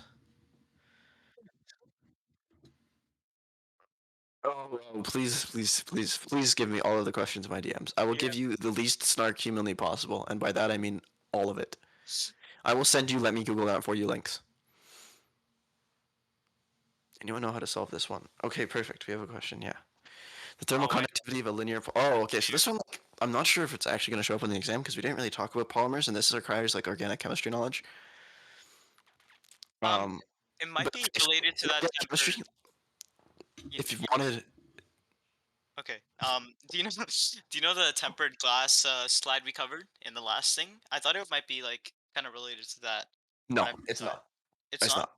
Okay, never mind Okay, then. so when you have a linear polymer like polyethylene, there's a thing in chemistry called packing, and you might have covered this in grade 12 if your chem teacher was good. And basically, like based on how flat your molecules are or how linear your molecules are, like picture your like chains of molecules as a bunch of sticks. You can pack those pretty densely, right? You just line up the sticks and then you just pack them together. Now, if you have a bunch of sticks with branches coming off of them, like you just cut it off the edge of a tree, you can't pack them very tightly. The edge of like the like branches that like come off to the side of the sticks start interfering with each other. And so then they're not like there's a bunch of space stuck in between them just because you can't like cram them in, like pack them nicely between each other, right? So like if you have like a bunch of tree trunks, a bunch of logs. Like you've seen how those stack really nicely. They're really packed in. If you have a bunch of trees that you didn't cut the branches off of and you try and stack them, you can't because all the branches start getting in the way. And so for like polyethylene, like the thermal conductivity is um, lower because the packing is lower, right? They're less close to each other, so it can't convert that heat from one atom to another because there's more space in between them. It's an organic chemistry question, and I don't think we should cover it, but that is the actual like chemistry reason why. So yeah, the thermal conductivity would decrease if the chains develop side branches because it doesn't pack as tightly, so it can't transfer that heat as easily. I hope that makes sense. But yeah, you don't. I don't think you'll need to know that. If you do, just remember that answer. Perfect. All Very right. nice. Someone's calling my attention. I'll be muted. I'll be right back. I think we're finished unless you guys have other questions, MatSci related or not ethics, please. Anything else? Yes, no, maybe so. Okay. gonna wait like 2 more minutes, and then if there's nothing, then we uh we go, we move. I think we're good, right? No more Yeah, questions. I Last think call we're for good. anything? Uh, yeah. Okay. I don't know where the recording's gonna be. I think Dre recorded it. Um, it'll be uploaded sometime. Um, yeah. Good Okay. luck with your studying. Don't stress about it too much. It's only 10 materials questions. Ethics is really straightforward. Um, computing should be largely the same. I may need to take that ethics comment back, Lupin. Ethics Ethics is is pretty not. straightforward. Materials gets a little difficult. Like I just had to go into OChem, but I we'll think be fine. We're fine. materials is harder than ethics. Is materials harder than? Yeah, 100%. Materials No, is the hardest one in my opinion.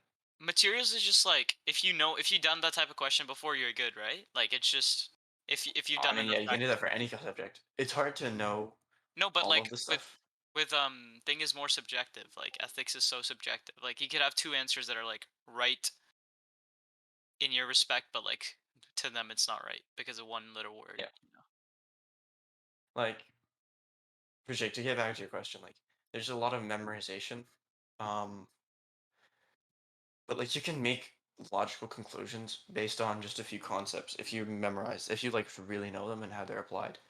It's something like Bosco brought up, like instead of like memorizing each individual like concept, memorize the base of it. Like you know thermal conductivity now is based on like heat transfer like by like vibrating neighboring atoms. And for OChem, like you just had to know like branching makes the packing less fun. And so then by combining those two concepts, you can like know you can deduct the answer to that question rather than having just memorized it.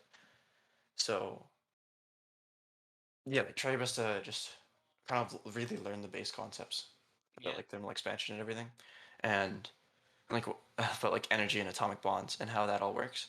And then you'd be able to answer a lot of questions a lot better just based on those fundamentals. Make sure you I covered like sustainability, but make sure you're reviewing that too. Like it's there's some questions with the LCA that can get kind of complicated, so make sure you have a good understanding of that as well. All right. I think Right. we're good. Well, good luck studying, everyone. Feel free to ask questions in the respective channels in the server. Uh, Or over the DM next couple of Lupin. days, I'll try and answer them. But if it's something that I can't answer, also make sure you post it on Teams because Bosco's going to be answering them for like an hour, like over the weekend. So just post them there. Make sure it's not a question that's already been asked, Or and DM she'll be able to Lupin, get yeah. back to you. You're right. Or DM Lupin, and by DM Lupin, I mean please don't. I don't want to DM you back. Sorry. I might He's leave too you on red. busy for us. Yeah. All right. At help session? Wait. At help session? We Who has got the help rules for session help role? session. I What the did. hell? Oh, I didn't. Oh, That's so Lupin did toxic. it. So toxic. You have the Wow. almighty admin rule. You don't need the Oh, okay. Can I get my iPad with the help session rule? Fuck it. Yeah, iPad has the help session rule. still Yes, DMing. sir. All Dude, right. I have like a See you guys. rainbow color rules. Anyways, yeah. Have a good night, everyone. Yeah. Bye bye. Thanks for coming.